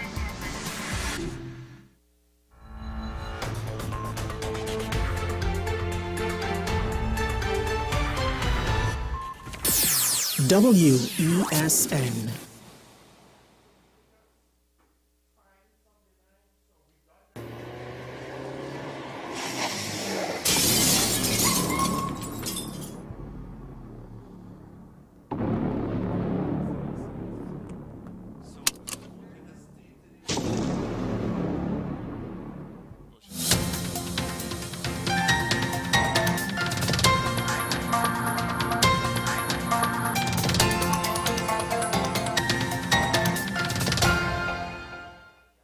Here is your WESN News on the Hour. I am Sira Ali. Thanks for joining us. Here are the headlines. Opposition leader claims the Prime Minister is more concerned with criminals than citizens. Driver killed on the scene following a head-on collision with a maxi taxi. TNT currently in its heat season. And internationally, Tory Lanez to be sentenced for shooting Megan Thee Stallion. Now for the details. The opposition leader claims the Prime Minister is more concerned with criminals than with the ordinary citizens. Passad Bissassa, who says Dr. Keith Rowley is more concerned with the criminals who are invading homes than with citizen safety. She made the comments while speaking at the UNC Local Government Elections 2023 meeting at the Penal Secondary School last evening. A week ago, at another party meeting, the opposition leader called on homeowners to fight fire with fire and light up the criminals. The driver of an 80 wagon was killed on the scene following a head-on collision with a maxi taxi in Valencia last night. The deceased man has been identified as Amrit Naubat of Kunaripo Road in Sandy Grande. Naubat was said to be driving his Nissan 80 wagon along the Eastern Main Road at around 10:40 p.m. when, upon reaching the vicinity of Mount Zion Church, he attempted to overtake another car that was in front of him. 24-seater red band maxi taxi was proceeding in the opposite direction at the same time, and both vehicles slammed into each other. Naubat suffered fatal injuries as a result of the incident and died at the scene. TNT is in its heat season, which runs from May to October every year. The Met Service, in a release, said the tropical Atlantic Ocean east of TNT has above normal sea surface temperatures, which generally promotes warmer trade winds that blow over the islands. It adds that El Niño conditions generally suppress cloud development over Trinidad and Tobago, which in turn results in a greater amount of direct sunshine. Internationally, Canadian rapper Tory Lanez will be sentenced for shooting Megan Thee Stallion after a Kylie Jenner pool party in 2020. Lanez, who has been in jail since he was found guilty in December, will find out if he is to remain behind bars at a Los Angeles court sentencing that is ongoing. Grammy-winning artist Megan Thee Stallion was shot in the feet with a handgun during an argument between the pair. A victim statement written by Megan Thee Stallion says she will never be the same, and Lanez's crime warrants the full weight of the law. Lanez was convicted of 3 gun-related charges, and prosecutors are seeking a 13-year prison sentence. Well, that's news to the hour on WESN. I am Sira Ali. Thanks for watching.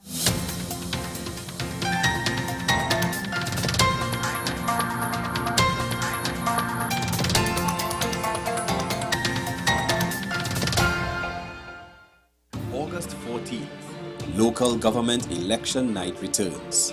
Understand what's happening in your community. WESN presents our special election coverage with a panel of trusted citizens and context you will not get elsewhere. Special coverage begins from 7 p.m. on the premier platform for Caribbean content, WESN. This city can't hold me, my vibe's too high, and my heart it told me jump right now, you will touch the sky. Feel my love unfolding like a laughing flame. All who did not know me when not done, they gon' know the name. Million people coming down, dancing to a song. Love is life and life is love, blessings from above. Can you feel the love that's in the air?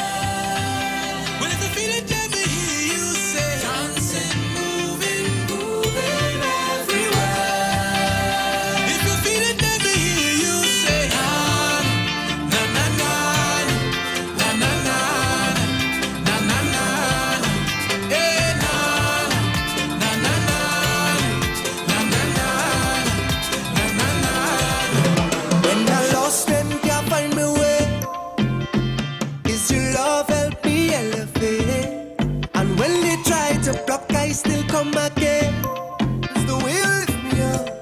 could never give it up, no. This is the way we celebrate independence. This is how it should be done. An event like this brings everybody out.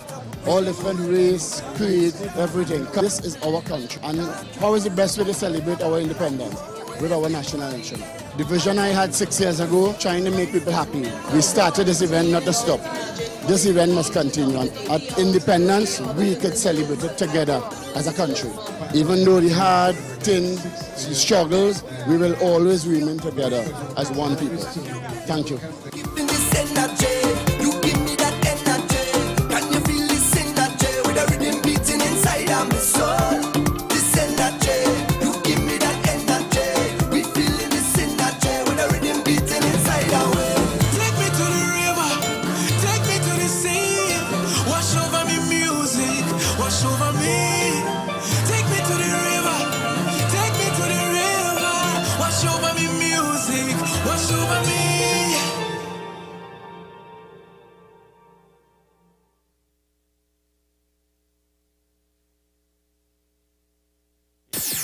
WESN.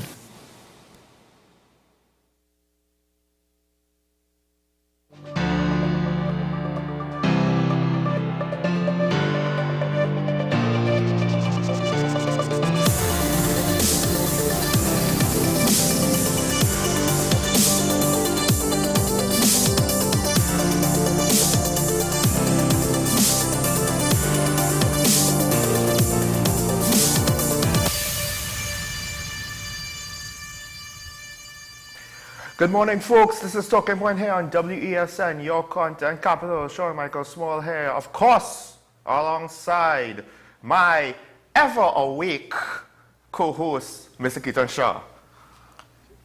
I'm sorry. Good morning. Was I asleep there for a moment? I mean, technically speaking, you wish you were asleep, even if it was only for a moment. Am I right? I agree with that statement 100%. I certainly wish I was asleep, and maybe I am. In my brain, in my head. I guess we'll find out during the course of the show.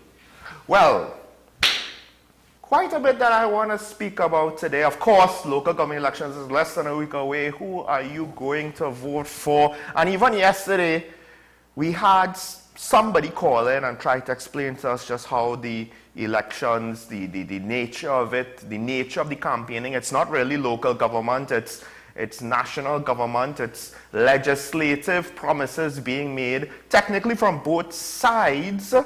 And it got me to thinking, just before we start the daily review, Keaton, because I saw yesterday's conversation with the Prime Minister.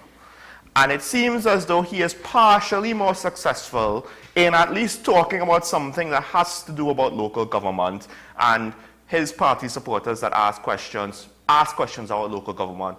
But it was still centered around reform, which is really an act of parliament and has nothing to do with the election and the candidates who are up for election and what the voters are supposed to be looking out for, right?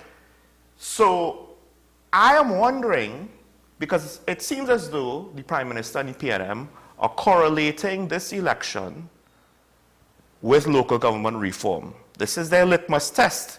I believe the Prime Minister even said it. I think it was Saturday, not necessarily yesterday, but he might have said yesterday as well.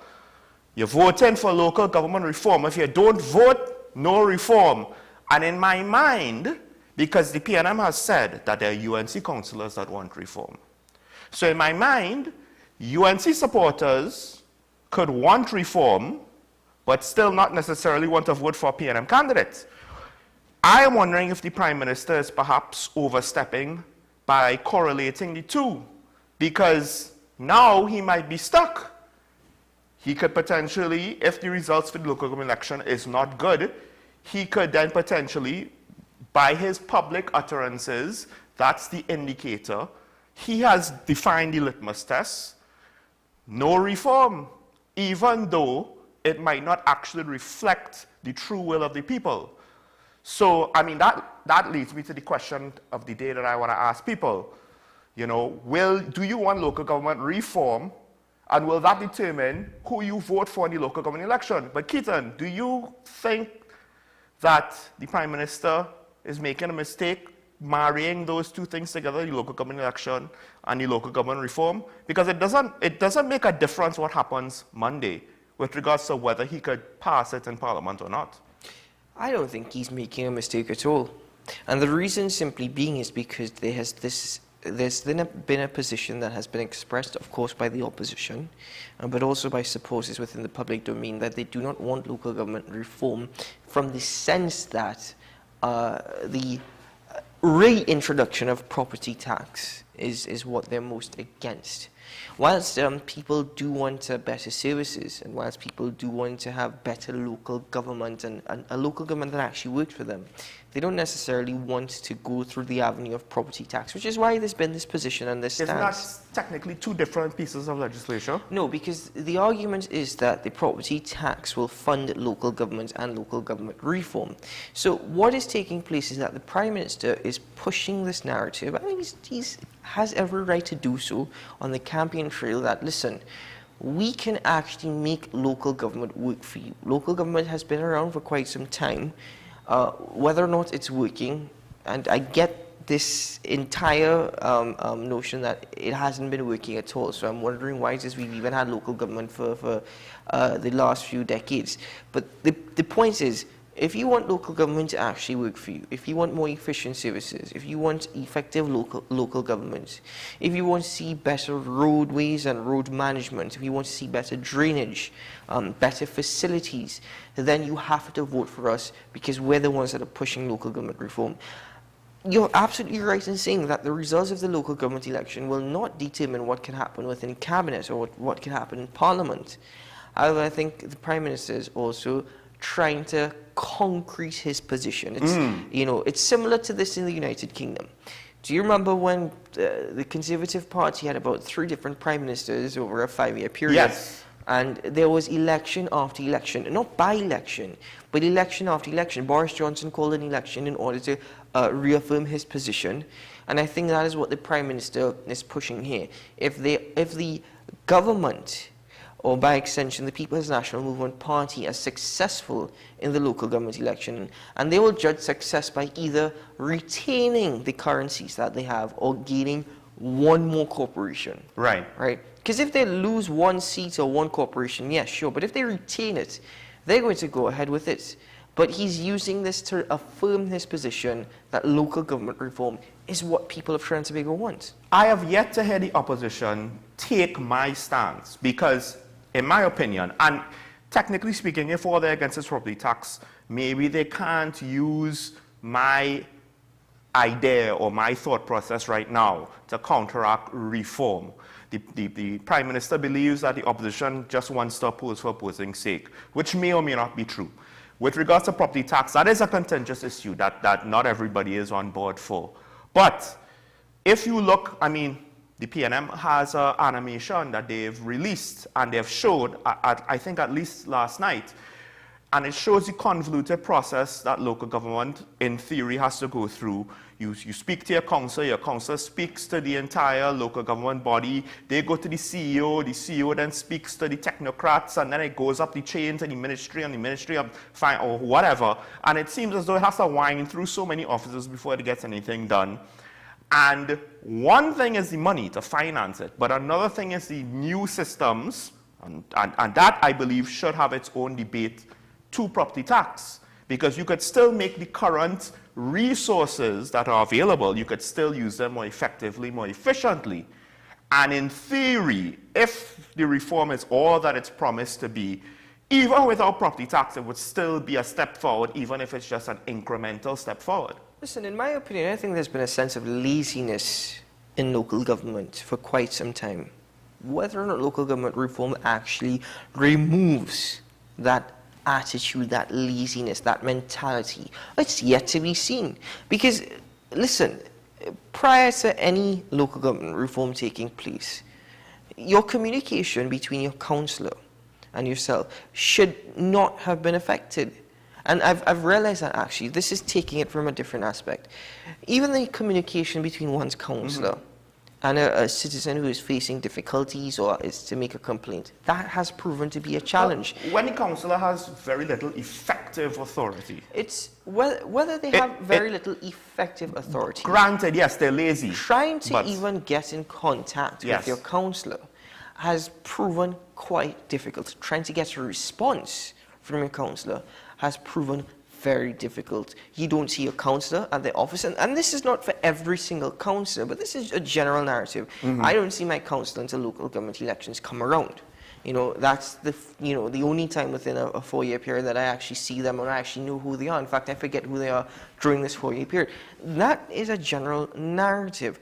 However, you also have to bear in mind that isn't it quite remarkable that over 4 years, local government doesn't necessarily have the money to execute its responsibilities in an effective manner. Yet, the months and weeks leading up to an election, all of a sudden, they have the resources and they have the capabilities. Where's this extra push coming from? We're not stupid. We all have an idea. But this is the thing. There is a mentality of laziness. You can have more money. It'll still be difficult in procuring the necessary resources. I mean, again, the Minister of Works and Transport, as well as the Minister of Public Utilities, have spoken about how difficult it's become to actually get bitumen in order to pave roads. So even if you have the money, still getting bitumen is going to prove a challenge. It's a mindset, it's a struggle, and a lot more needs to be done. And you can only hope that local government reform changes that side of it as well. Well, it was said that 80% of roads in the country are technically under the purview of local government. So therein lies the question. Ministry of Works could only do so much paving, you know, and it's not as though we see the highways being paved all over. What we see is the boroughs, the city corporations, the municipalities. That's where we see paving, so that's a very good point. If somehow it's the Minister of Works and Transport that's doing it out of his budget, then you have to ask, hold on, is this even how it's supposed to be? Is this how the relationship is? Why is it that the ministry now is coming in and using its budget for this?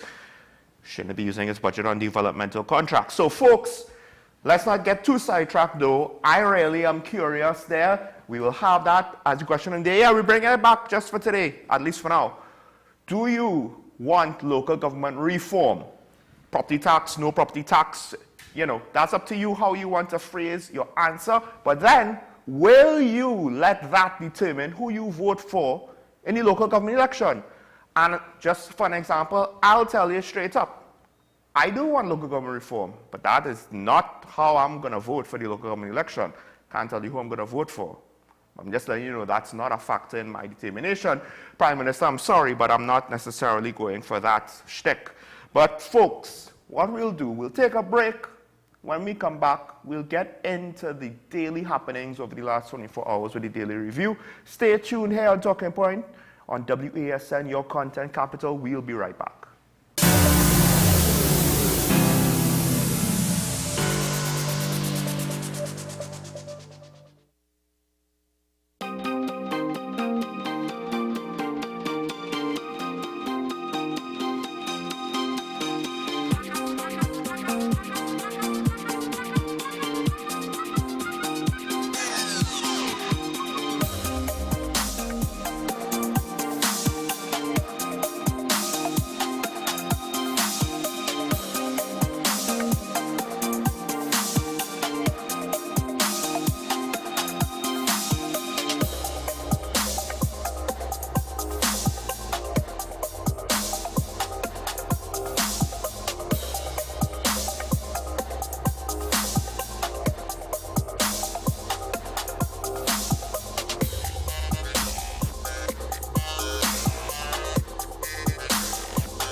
Local government election night returns.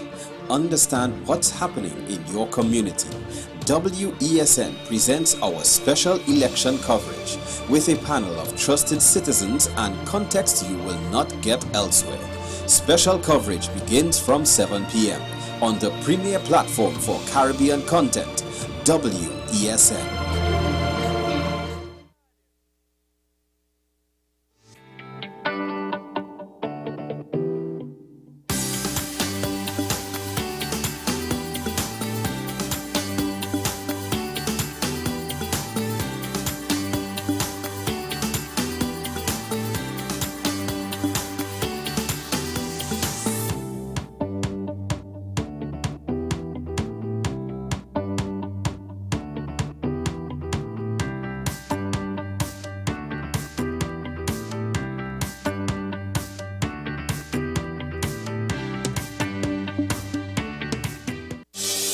Join me, Dr. Nalini Kokram, on What's Up Doc, where we discuss all your burning questions concerning health. Trinidad and Tobago is among one of the highest risk group of patients that develop this form of genetic breast cancer. What I'd like to take home from a short interview like this, screening. You must screen. Because it's silent. It's silent. Yeah. And because it's silent, you don't know it's there. What's Up Doc, every Tuesday and Thursday on WESN, Content Capital. Living in victory every day. Did you tell your hubby about it, first of all? I did. When you were telling him, did you think that he was going to think differently of you or less of you? I thought exactly that. In case you've missed it, it's an encore of Nicole Larson Live. Relive some of the riveting experiences of everyday people who candidly shared with me their stories, life challenges, stories of hope, and eventual victories. Because he is not like man, because he is the God. It is a promise that we can hold on to. The report came back that she had two properly... Eric, behave yourself, no man. Two properly working kidneys. An encore of Nicole Larson Live, living in victory every day. Every Sunday at 8 p.m. and Wednesday at 4:30 p.m. on WESN. We exposed 5 strangers to KFC's delicious chicken to see if any time could be KFC time. And at the first bite, the party began. We repeated the experiment during the day, during business hours, on weekends, with sunshine, with rain, and it's confirmed. KFC's flavor makes anytime KFC time. KFC, it's finger licking good.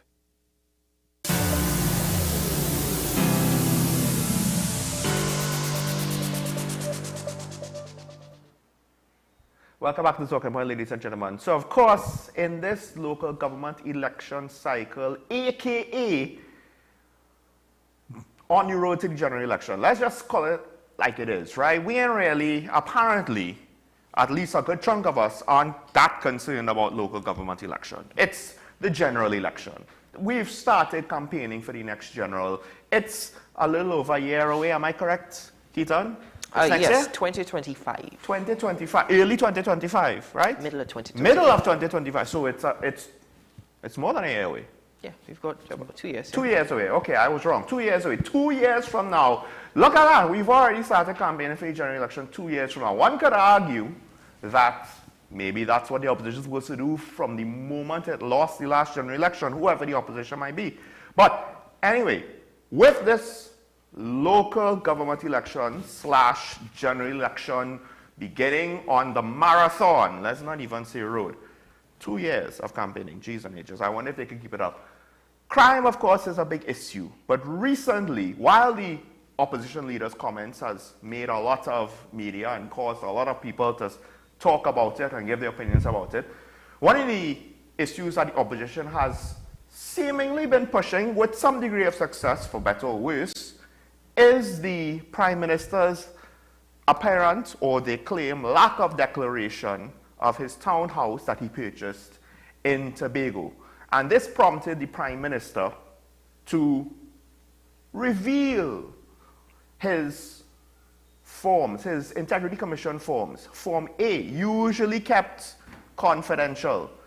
And I do find it interesting, given the wording of the Integrity Commission, Keaton, as they spoke to the opposition, rather, when they said that the Prime Minister failed to include particulars of the townhouse in a statement of registrable interests for the said year, which constitutes a breach of the IPLA, it was not a breach or an offense which could be referred to Director of Public Prosecutions in pursuance of Section 31 of the IPLA, breach of a code of conduct, and 34, subsection 7 in the IPLA, offenses.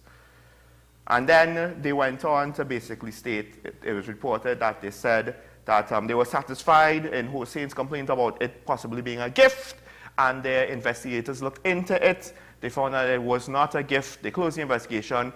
And the opposition has basically accused them of potentially, maybe getting inducements. And they claim that, well, no, our board and our investigations are independent of each other. People other than members of the Integrity Commission conduct the investigation. Who appoints the investigators? That's a good question. See, my thing is that usually if the Prime Minister comes out and releases such documents, I would say, okay, great, wonderful. He has now released his information, it's public. Because he went to his social media account yesterday and posted the declaration forms.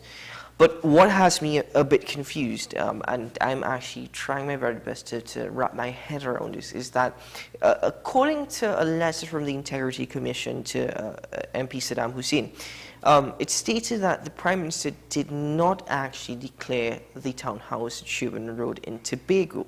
Now, that is in the letter from the Integrity Commission, yet the Prime Minister then posted forms in which it stated that they will, he actually did indeed write it, and he did declare it. I'm sorry, Sean. So, no, he had it on his social media. So I'm kind of confused what the Integrity Commission is saying. So then I'm not only confused about that, you're confused only what the Integrity Commission is saying, and then two, it obviously leads you to question how genuine those forms were. Yes, right? Unfortunately, we have to go there because of the situation. I would truly like to give the benefit of the doubt to the Prime Minister, given that he has posted the forms to social media. But given the dated right 2019. Now, given the story of the Integrity Commission, and given what the Prime Minister has posted, I don't know exactly what the truth is. Are those forms genuine, or are they just backdated and signed? Or is the Integrity Commission making a muck of this? Have they made mistakes? They went on to say that they were only investigating him in terms of gifts, because the Prime Minister did not unknowingly, share false information. So my thing is that, would you consider $480,000 discount a gift, or would you just consider it just a discount? I mean, now we're going into some real nitty-gritties on ethics and what constitutes a gift. And this might be a situation where it would be best if we have these things well defined up front, aka market value, no discounts, whatever, blah, blah, blah, blah, blah. Now, the thing is, right, there's two things. One, it's what the Integrity Commission is reported to have said in correspondence with the opposition. That's what makes this confusing. I'm not just taking the opposition's word for it. Something happened, right? So now we're going to not believe the Prime Minister. Because if it was reversed, it would be the same thing. A politician makes a claim against another politician. That's he said, she said, right? But the third party, the neutral third party in the middle, well, what's supposed to be the neutral third party, is what's giving us something that contradicts potentially the authenticity of the documents. And then the second thing is, though, on the flip side, because you mentioned, what if the Integrity Commission mucked it up? And I'm wondering if the difference is apparently between Form A and Form B, because the Prime Minister is saying, well, there was nowhere to state townhouse on Form B.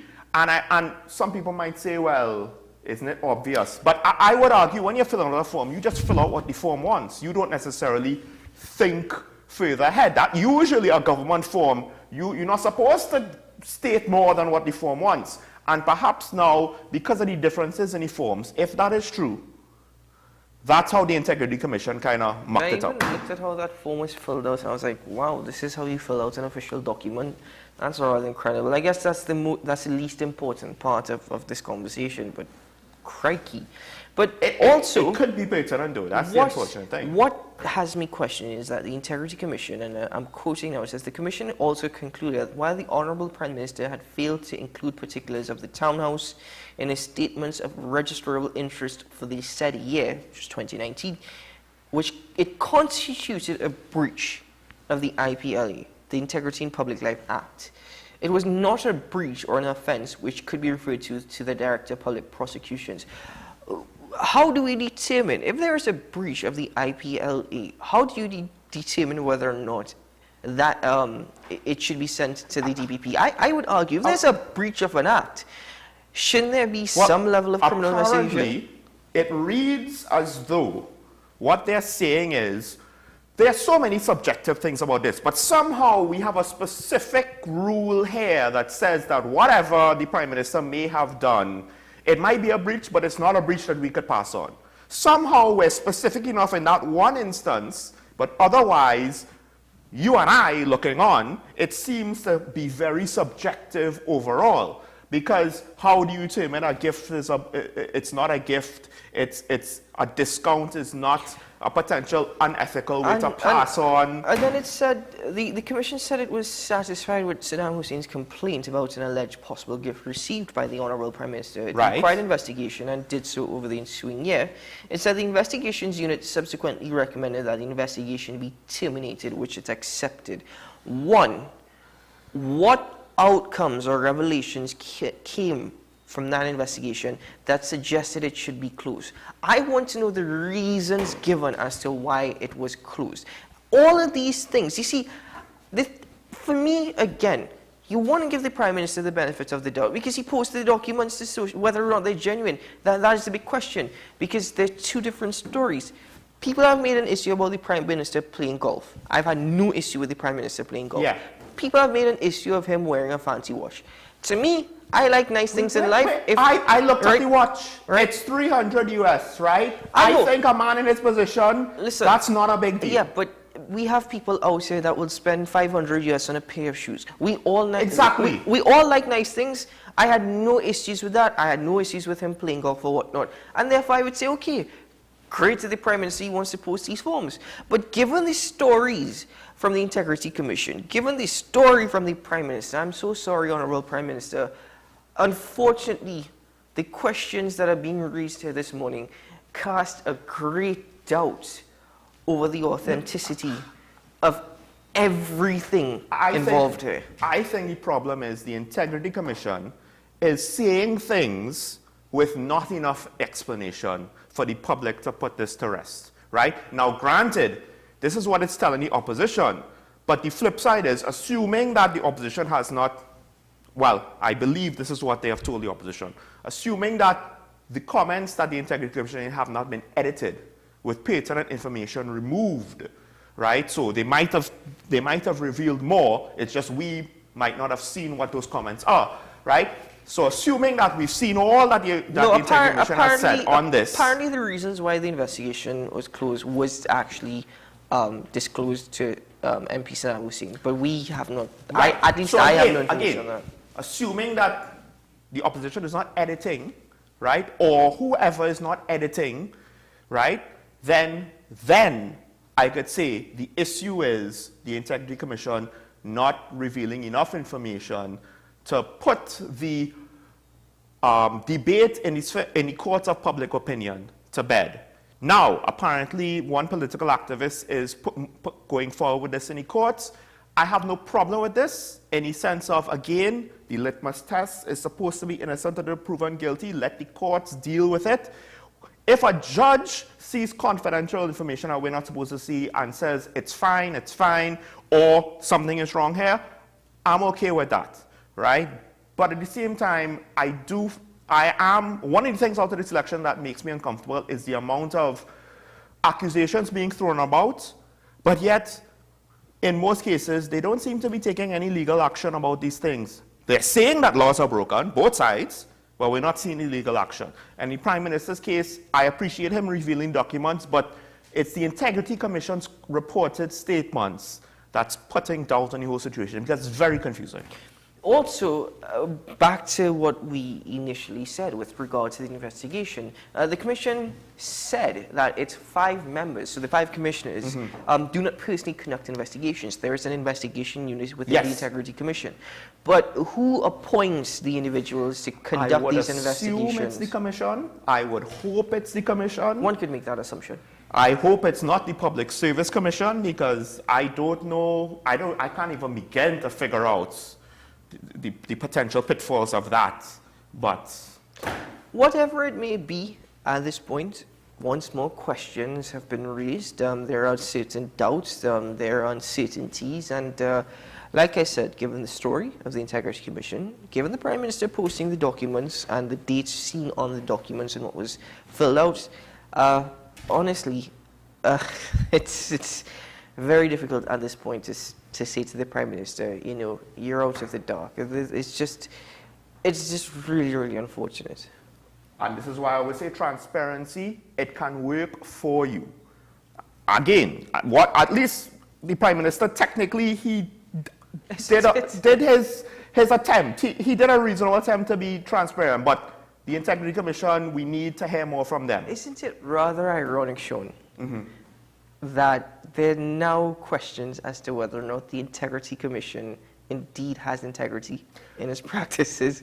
Any independent body has to be questioned at this point. But I want to get this at least the second story in, because I don't believe you were able to comment on this.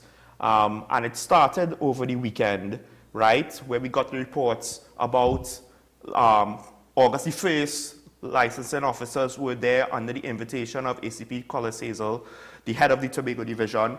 And in more than one instance, the Transport Commissioner has had to speak out, or at least he's now spoken out. He was on a Tobago morning show, I believe yesterday, and he is more or less saying, well, we are here not to frustrate people, but to educate, and that they have seen certain patterns of behavior, I assume with vacationers in peak periods in Tobago, when it comes to driving, that concerns people whose job it is to enforce road safety and road traffic laws. And apparently one of the things, beyond the fact that there's certain behavior they're trying to head off that could result in accidents, that could result in injury or death, one of the other things is the fact that apparently a lot of people go to Tobago and they kind of take it for granted, my license expired, or I don't have it, or whatever, or I might have even like lost it, or I never had it, but I could drive, or my son could drive, or whatever have you. There's also foreigners that might violate traffic laws. It's just that vacation period time, fast and loose on it. Of course, I remember speaking to you off air just a little bit that the Chief Secretary, he kind of took major affront, major umbrage to this exercise. He didn't like it. It reminded me of the mayor in the First Jaws movie. You know, the beaches have to stay open. You know, the roads need to stay open. We have tourists, we have money to make. And it's not as drastic an example, and it might be unfair for me to make that comparison directly with the Chief Secretary. What an interesting analogy. But whenever I think of a politician that's concerned, especially when it comes to tourism, about economic prosperity over whatever law, regulation, or safety regulation, that's what pops into my head, because it's just such an easy example. You know, the news, the traditional news outlets do not always cover what information is revealed via social media platforms. And I think it was last week I saw a video circulating on social media of an individual who is driving their car onto the ferry heading to Tobago. And he said, you saw the vehicles. He says you saw licensing officers, but you saw the vehicles, and apparently the logo, the emblems on the vehicles were taped up. They were covered, in other words. So there was an idea that, you know, they were going to Tobago, but they've actually just gone and covered it. Yeah, they went incognito. Right. So that was allegedly That's, on the very. That's actually happened allegedly. I'm just saying, because you potentially you don't smart know, if it works. You don't know if those things actually are true or whatnot. But it seemed quite. If you take a look at the timeline, it's. To be fair, why would any other government body try to cover up their logos? But anyway, the thing for me is the police officer in charge of the Tobago Division, Collis Hazel, says that the Transport Division, the commissioners, they don't need any permission to come to Tobago. But then Clive Clark said we were invited by the Tobago police officer. I don't see anything wrong with the Transport Division carrying out these exercises in Tobago. I see absolutely nothing wrong. To be fair, I did in the first pass, at the first time. However... But you've changed my mind. However, what I think is not very pleasant in learning, and this is in a conversation with attorney at law Martin George a couple of weeks back, where he said for simple little offences, very simple offences, such as individuals having a scratch on their tint, they were issuing tickets, right? And he says they were not giving them the opportunity to actually fix these things. They were just issuing tickets for very minor offences. I did not realize that if your tint is scratched, that Sean, is a ticketable. If your number plate is scratched... That's different. No. Listen to me. I'm just saying, if your number plate is scratched, yes. If your headlight is still working, but it's cracked, that's an offence. But I could understand those things because... If your tint is too dark, it's an offence. I can understand that as well. If your tint is scratched, it's an offence. I don't understand that. My scratch tint is compromising the tints and making it easier to see in my car, not harder. Yes, so I am the argument is that it could actually deter your vision, right? Okay. If you're sitting in a car, you know, I mean, in practice. But anyway, the point is, Martin George was making that argument, saying that it is unnecessary and it's not justifiable if it is that you give them a warning, you fix it. If they come back to Tobago as they are doing now and the exercises are conducted and they realize that these are repeat offenders, all right, fair enough. But for the most minor things, and he also said that they were making, which is something we've heard before, they were making people wait for a while. Just out of spite, they would have their driver's license, they would have their insurance, they were making them wait just out of spite in the middle of the day. So all of those things you have to consider. There needs to be obviously create a dialogue between the TTPS, the Transport Commission, and the heads in Tobago. But I still would say that the comments made by the Chief Secretary in regard to this could sour quite quickly. You might want to say, okay, you're empathetic to his position, and you understand where he's coming from, fighting for the people of Tobago, given that how these are certain things being stated.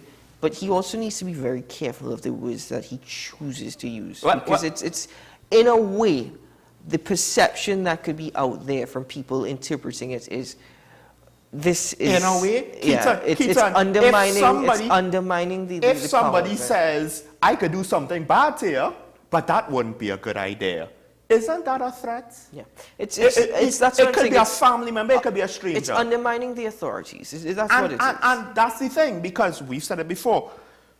You wanna enforce law and order, you have to include some of these small laws as well. Now, we don't know if this exercise that started from August 1st, and I'm not sure if it's gone into this week, we don't know if it's nickel and diming the people of Tobago and the visitors to Tobago. Or maybe they are giving out more warnings now and they really are focusing more on educating, etc., in this pass, right? Maybe they did take some feedback and apply lessons learned, right? We haven't heard the same type of stories for this event as we did the previous one. But the Chief Sec basically all but threatened the TTPS without technically threatening the TTPS. And I find that was just a bit too much. And I'm sorry, if anybody else did it, especially if the Prime Minister did it, because we were just talking about the fact interference of the police by the Prime Minister, by the Minister of National Security, by the government. We just had that a couple of weeks ago, and now the Chief Secretary is saying, well, I wasn't consulted. Why do they have to consult you on a road traffic exercise? You're not a part of the police service or the national security apparatus. You have less right than the Prime Minister, who's head of the National Security Council. Who is not consulted? The Chief Secretary? Yes. Maybe it's to give due warning to certain individuals that you should be driving with valid licenses, or at least have a license on you. Maybe that's why he was upset that he wasn't consulted. Well, okay, folks, we are over time. Let's take a break, because I actually have something I really want to talk to Keaton about and hear his opinion. The new administrative building at Ministry of Health was, opened? I suppose there was an opening delivered, ceremony. and it's in use by the Ministry of Health now. Some figures on the finances were revealed, and it seems to be based off of a new practice that will be coming into play with further projects down the line. So we'll get into that. Was that solar panels? No, no. Okay. We'll get into that after this.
Join me, Dr. Nalini Kokram, on What's Up Doc, where we discuss all your burning questions concerning health. Trinidad and Tobago is among one of the highest risk group of patients that develop this form of genetic breast cancer. What I'd like to take home from a short interview like this, screening.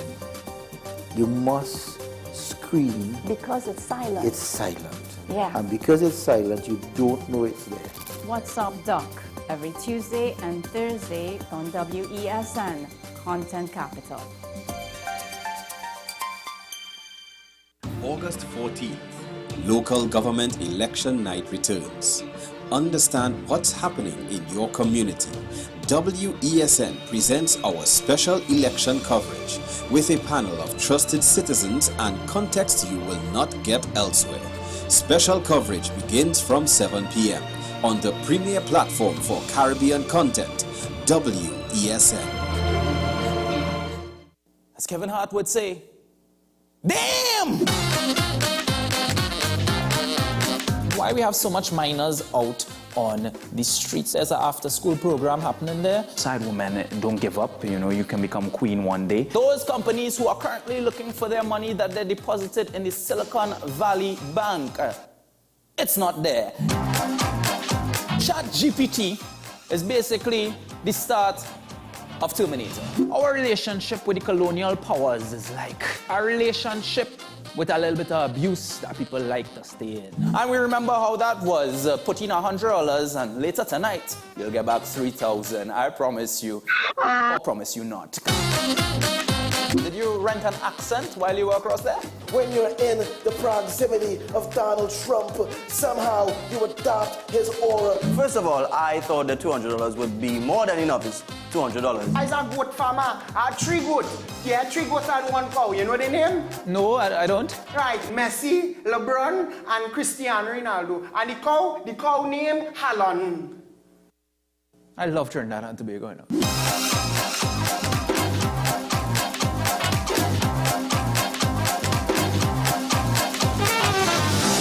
My name is Carl Media, and I'm the founder and the host of Ever Increasing Voice Ministries. Join me every Saturday and Sunday on WESN, this powerful station, at 9 a.m. on Saturdays, 1 p.m. and 7 p.m. nightly. Also on Sundays, I'll be on at 7 a.m., 1 p.m. and 7 p.m. at night time. When you come here, we are getting people heavenly ready.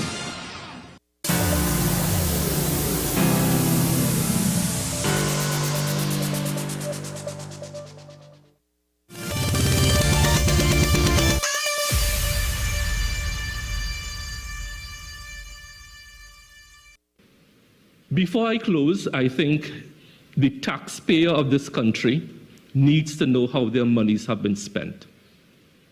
Currently, in the locations which I called out, we pay $1,045,978.93 in rent. And we have been paying rent for decades with nothing to show for it. Absolutely nothing. So the taxpayer has gotten nothing tangible.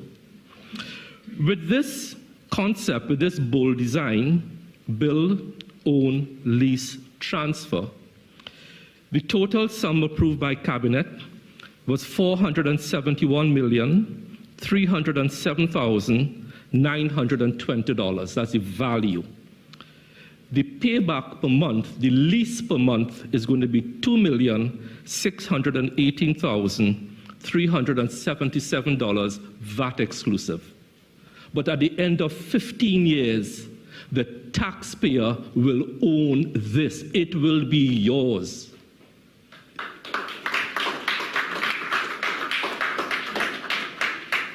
It will redound to the benefit of the country at large, because you will have something tangible at the end of 15 years.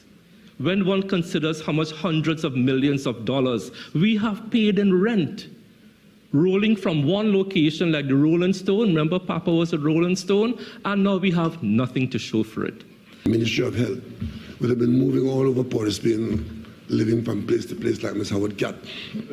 But the bottom line is you've been paying some significant monies to occupy private sector entities and offering some of them substandard for all you know, and you pay good money for it. And we found a way to do it, and let's get it done. And it's been done like clockwork. So therefore, we have discovered something here to allow private sector to raise the funding, carry the expense. There's a cost to it, of course, but carry the expense for a decade or so and allow the state to have the facility, and you pay down on it going forward, and eventually you complete the payment and it's yours. 15 years sounds like a long time, but I've been in government for 8 years already. Looks like only yesterday. And of course, these sort of things, in the scheme of things, what is the alternative? Leaving it the way it is. You just heard from the minister, we are paying $1.2 million a month for rent to accommodate the Ministry of Health. You don't see that. But imagine that's $15 million a year, just for rent. And after 10 years, what's that? Minimum $150 million. So if you hear this building is going to cost $200 million or $240 million, just figure out what the rent will cost. And at the end of 10 years of rent, what's the story? You still haven't got anything other than to rent. So ladies and gentlemen, we have a horizon at which this expenditure would deliver ownership of the structure, because you already own the land. That wasn't going to be, if we had to go and buy a piece of land or buy this site, the cost of the fit of the building would have been, the facility would have been much more. So we have other arrangements. We have other arrangements like this. And this was a learning experience, and I think we've done well. And I think the Ministry of Health, its staff, and the contractor who did this job need to be congratulated. That was the Minister of Health and the Prime Minister explaining the reason why they have undertaken a BOLT agreement, that is build, own, lease, transfer. That is to say, the contractor that built the building, which I believe is NH International, they built it with a loan, they own the building, they're the current owners, and the government will lease it for the next 15 years. And at the end of it, they will transfer the ownership. The government has not paid, from what I understand, for the construction. So NH has technically, in the red over this building. They will accrue that money back via the profit of the lease agreement.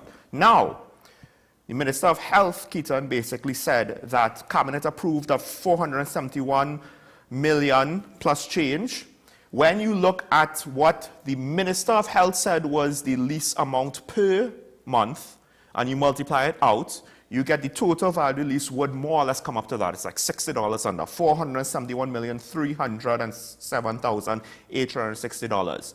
When you factor in the cost of the building, even though it seems as though we're paying more in the lease than we did in the rent, when you factor in the cost of building, for the public anyway, it seems as though this is not that bad of a deal, because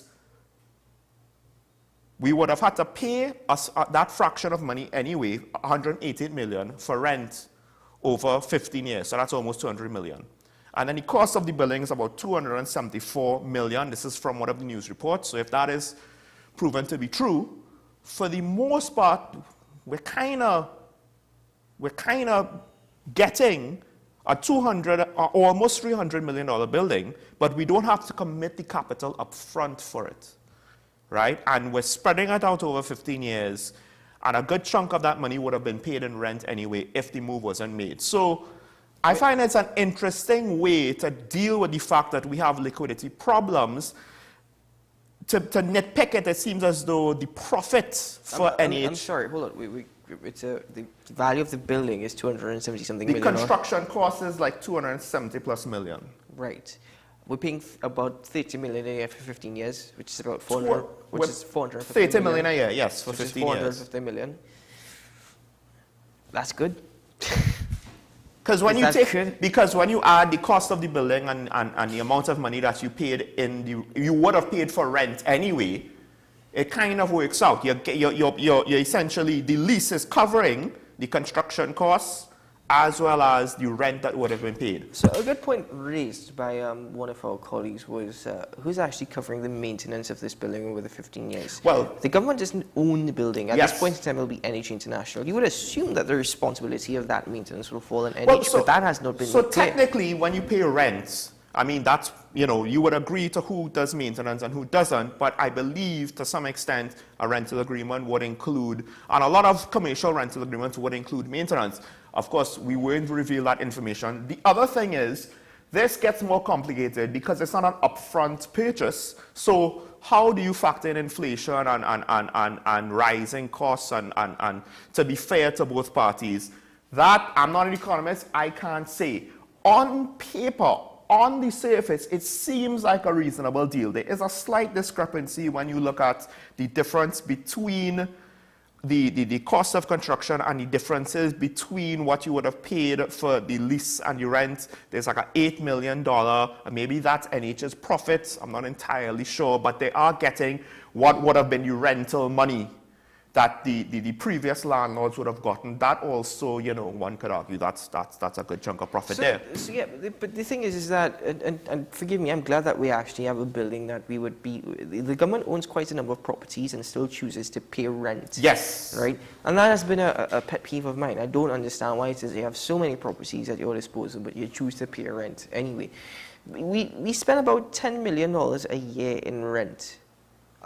For, I think, various properties, the Paho building, the Secret Heart Girls building. The You're talking about Ministry of Health, right? Ministry of Health. It's $12,500,000 plus. Right, and now we're paying about $30 million a year for our own building over the next 15 years. But technically, part of that is covering the construction costs.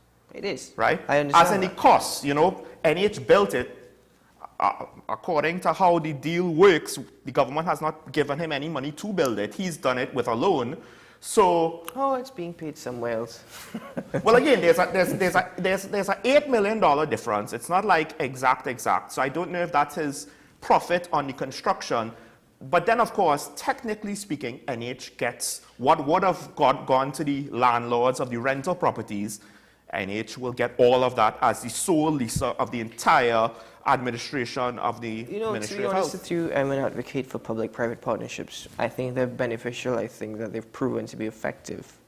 Whether or not this is smart business, I mean, at this point, I'm really not seeing it much, but maybe that's just, I don't know, maybe my site is not as good as others. I mean, I actually thought that this looked like a horrible arrangement until I mathed it out. And I said, and assuming that the cost of constructing the building is legit and isn't inflated in some way, it seems as though for the most part, if it's a slightly bad deal, we've had a lot worse deals with regards to government projects. And potentially it proves that this might be a model moving forward, because again, the key point is the government does not have to put out a whole set of capital at a time when we don't have necessarily capital to put out. The interesting thing, though, is not only is this technically out of the Patrick Manning playbook, but the contractor that was doing it out of the Manning playbook from Manning's last administration is the contractor that actually was complaining about Manning's choice of contractor that sunk the previous Patrick Manning administration. And I don't know if, it's just irony, but it is said that the owner of NH International may or may not have ties with the current administration. But the math does not suggest that it's some major con job. So the optics, a lot of critics might come out and have a lot of questions, and maybe there's more details that will reveal more. I do find the irony somewhat interesting, though, when you think about the historical context of the players involved and the fact that the waterfront was basically to do this, to stop the government from renting certain properties in Port of Spain. Government could still stop paying rent for many properties. They have their own, but oh well, congratulations on the opening of the new Ministry of Health headquarters. Maybe you can share your thoughts and opinions with us. Sean did the maths. He said, to borrow Yeah, I have it right the here. maths is maths saying, oh, crikey, he did a whole Excel spreadsheet. That's right, yeah. That's good. That's really good. That's commendable. That's actually really commendable. Unfortunately, I didn't do that. Anyway, let's take a break and you can share your thoughts and opinions with us after this News on the Hour.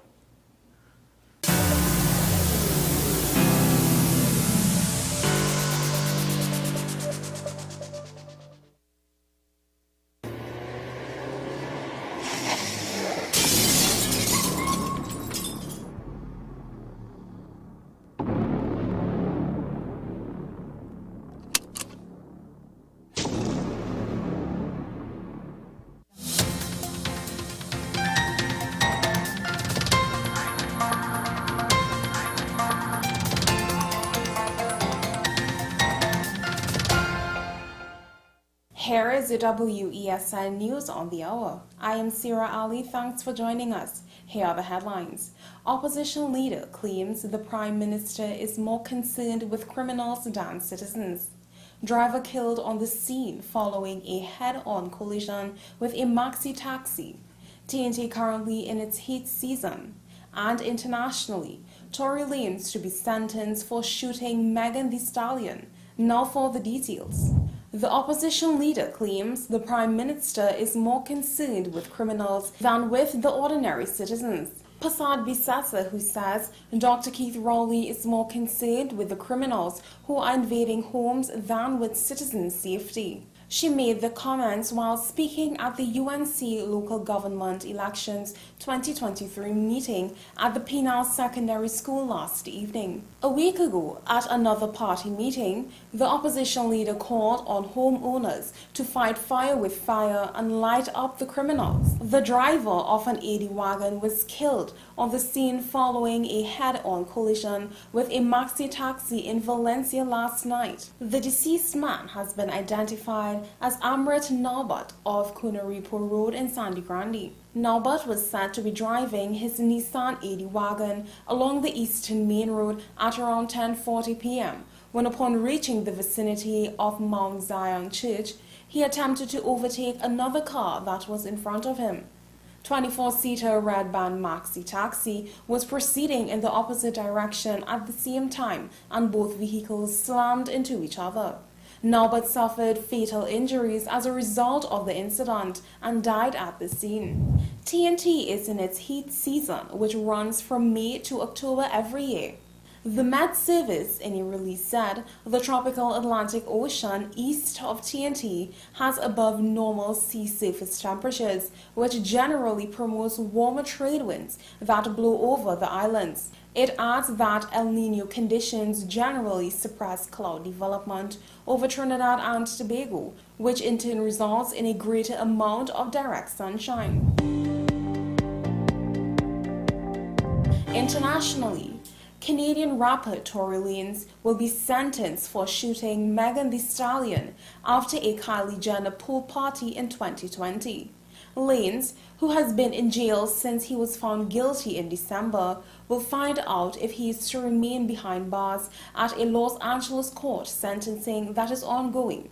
Grammy-winning artist Megan Thee Stallion was shot in the feet with a handgun during an argument between the pair. A victim statement written by Megan Thee Stallion says she will never be the same, and Lanez's crime warrants the full weight of the law. Lanez was convicted of 3 gun-related charges, and prosecutors are seeking a 13-year prison sentence. Well, that's news to the hour on WESN. I am Sira Ali. Thanks for watching.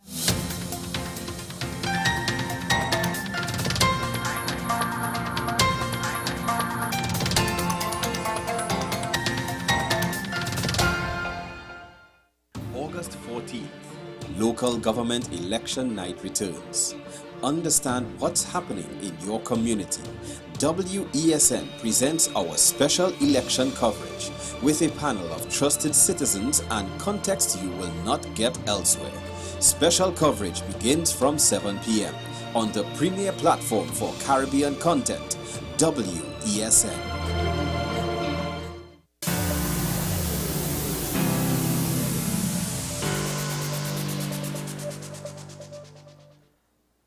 Welcome back to Talking About, ladies and gentlemen. Of course, we're speaking about a lot of political topics. We just got a new administration building for the Ministry of Health. The maths seem to be mathsing, although one could argue it's still preferentially beneficial to those involved.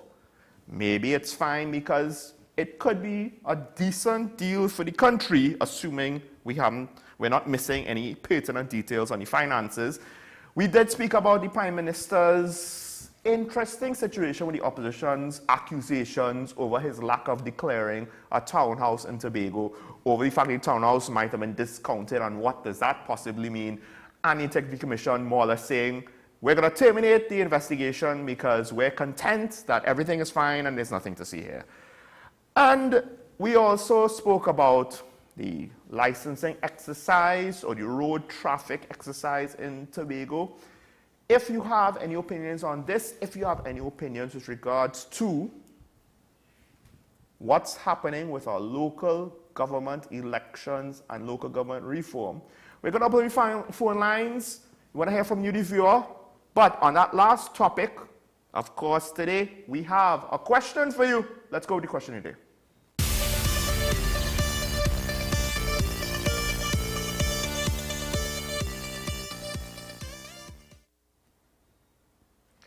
And of course, I am simply asking, do you want local government reform? And will that determine who you vote for at the local government election, right? Because according to the Prime Minister, it's implied a vote for the PNM, a vote for a PNM councillor is a vote for local government reform. I don't like that because I would think there are people that are supporters of other political parties that might actually still want local government reform. And I don't think this is going to be enough for them to change their vote just for that litmus test. So answer it however you want to, whatever qualifier you want to give. Short version of my answer is, I want the reform. No, that's not going to determine who I vote for the local. Keaton, care to give the short answer for yourself on that question? No. I actually do not. Because if I further this conversation anymore, it might reveal my choice on the day that the polls are going. I say that I'm... All right, okay, fair enough. I only thought it out from my position. I did not necessarily think about all of the possibilities for all of the other positions. So, folks, that's the question. You don't have to answer, but I would very much appreciate it if you do. What is most interesting, though, is that I think that the candidate for the position of councillor for my particular district, the incumbent party, have not selected the same candidate who has been in that position for the last 2 local government terms. Yes. It's a new candidate. So it's difficult because, as I said before, it was rather the communication between councillor and the district was very much not there. Difficult to get through to them, to get a response.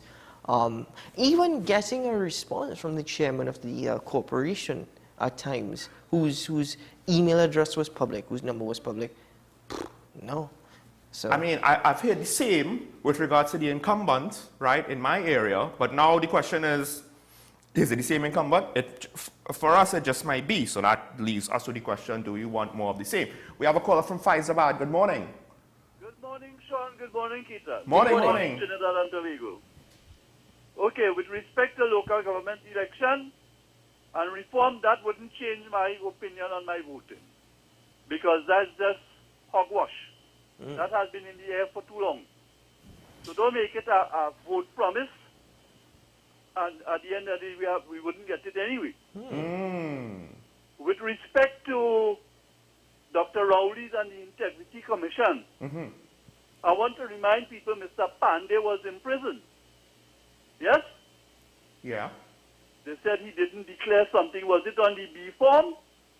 Or was he failed to declare his English bank account? Right.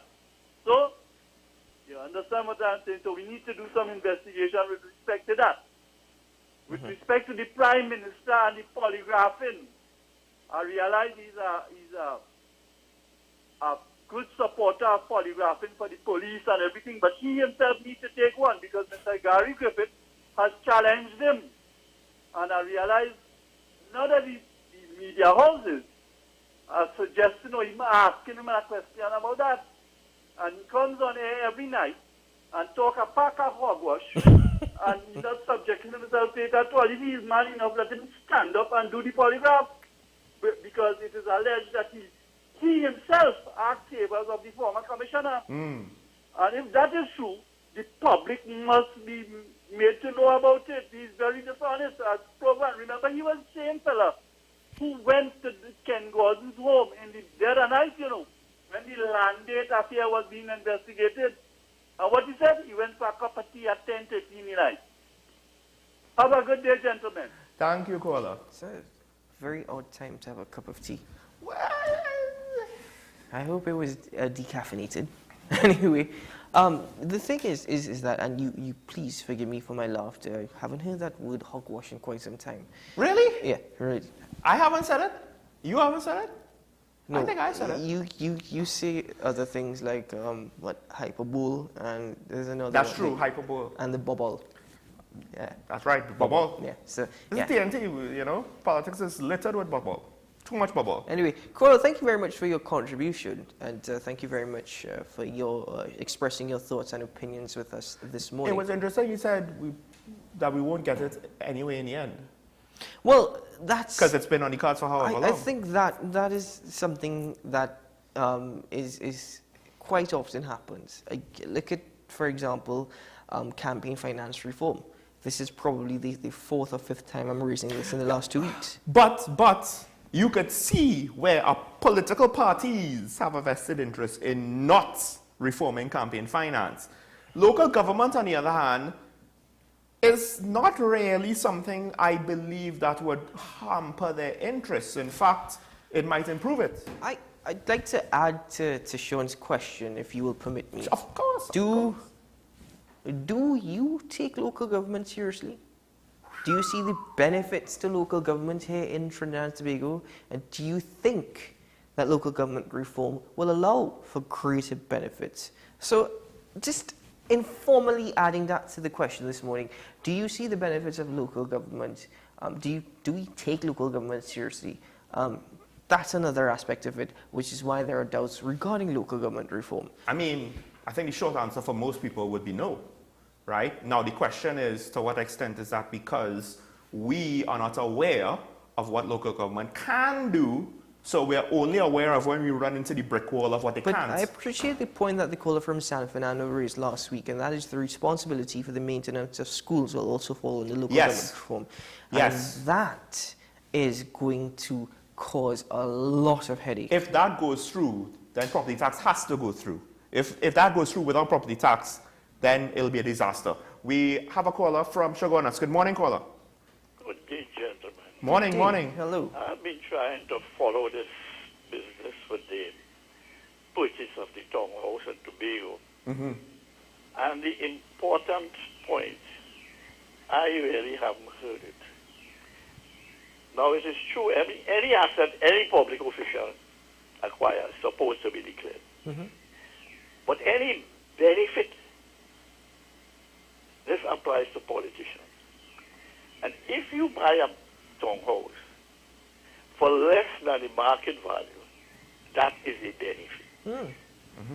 I have not heard the Integrity Commission or anybody examine that salient point. Yes. Right? He got a benefit. Why did he get that benefit? Any questions? So I believe they did say they investigated it and then they terminated the investigation without explaining why. Listen, Professor, I am in 100% agreement with you. I was asking a question this morning that this $480,000 discount, how does one determine whether or not that is a gift? Or is it just bygone a discount, you know? Well, anything you receive, any minister receive, of a substantial nature, I'm not talking about you get 2 mango from a neighbor or something like that. It have to be declared. Right? And I have not read where he declared that he got a benefit. Yes. We have a habit of arguing all along that topic, like we talk about people go and buy Ken Gordon in the dead of night, which is a damn lie. Right? The people only rang the Integrity Commission. They said Ken Gordon had left out for home, and he's not living far from you. That was in the broad daylight. And they give him Ken Gordon's number. When he rang Ken Gordon said, well, look, you are living far from him. This is important. Drop in by me, and we'll discuss the matter. When he drop in, Ken Gordon offer him a drink, which is normal. Ken Gordon is a man, wife is Margarita Gordon, who is known for hospitality and things like that. Everybody go on to drink in the middle of the night. You can't twist things like that. You must deal with the truth. And again, you should have a reason, like when you talk about your support those that don't be fine. You never give a reason. Right, so you join them. Any questions? None, but thank you very much for your contribution. You're welcome. Bye. Have a good day. I also think that, and you know, the professor has raised a point about it's normal. If you come to my house, I will offer you something to drink. I think what it is, Professor, is that the question surrounding a matter dealing with the Integrity Commission, whether it was appropriate, and I can't believe we're raising this again, but whether it was appropriate for the Prime Minister to actually go to the chairman, the then chairman of the Integrity Commission's home, to discuss business dealing with the Integrity Commission. Just the environment and the setting alone will obviously lead to perceptions within the public domain. That happened, but that's in the past. And the thing is, like, usually a politician will be aware of these things and will avoid these things. And it's the same thing for a gift, right? You can't just, random citizen cannot just gift the Commission of Police things, right? Or at least he's not supposed to. I believe in North America, in America, you can't just gift things to the police. You can give a free donut to police officers, but you can't like, oh, I'll pay for your son's college, like police officer. No, you can't just do that.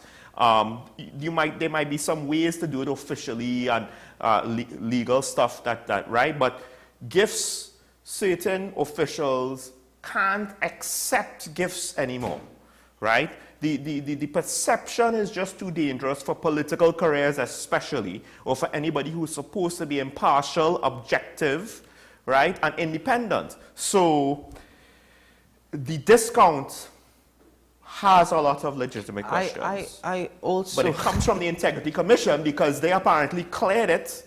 The Integrity Commission cleared the discount after investigating. We kind of would like to know the reason why. Otherwise, speculation is just unfortunate, but it's reality. Maybe the Prime Minister made a counter-offer. Says you're selling this at, this townhouse, let's just say at 1.8 million, and making a counter-offer of 1.4 million. Could it be that way as well? Would you label that as a discount? No, it's explicitly suggests it's a discount. It's not a counter-offer. right, that comes from the seller, not from the... I would wonder though, given that you've spent quite some time in Tobago, well, as a resident of Tobago, or anywhere in Trinidad and Tobago for a matter of fact, I wonder if either of us would receive such a discount of that magnitude. Yeah, I don't think so. I don't think I'm going to get a discount of that magnitude. I don't think so. Anyway, ladies and gentlemen, the phone lines are open. You can join the conversation still. We have just about 6 minutes left for the phone lines to remain open.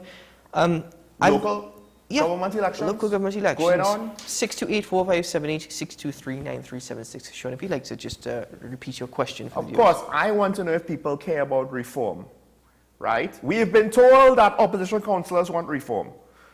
But you might care about reform. Is that going to determine who you're going to vote for? Are you going to go what the Prime Minister said and you're going to follow the litmus test? We have a caller from Marima. Good morning, caller. Gentlemen, morning. Good morning. You know I want to get a second opinion on something. Okay, shoot. What you want to know? Now, put yourself in a licensing officer's shoes, right? Mm-hmm. You go to Tobago, you don't know nobody. You meet a young lady driving a vehicle with a little child in it. She has no license and registration. but she's telling you something. 2 minutes later now you see special branch pull up to tell you, well, this lady is Miss so-and-so and so. So you are asking yourself now, because the special branch, right? Yes. All public servants, all senior public servants like ministers and others, then they're supposed to have a special branch guard with them? I don't think so. I don't think that is a what is requirement. she doing on the road with a little baby with no guard attached? Yeah. Suppose something that happened to her now. And no license. And no license, yeah. Yeah. But what could have happened to her? Well, I understand where you're alluding to and who the individual is. And I could understand it creating a scene and a thing. But at the same time, how come that case, we ain't nothing about that matter in the court at all?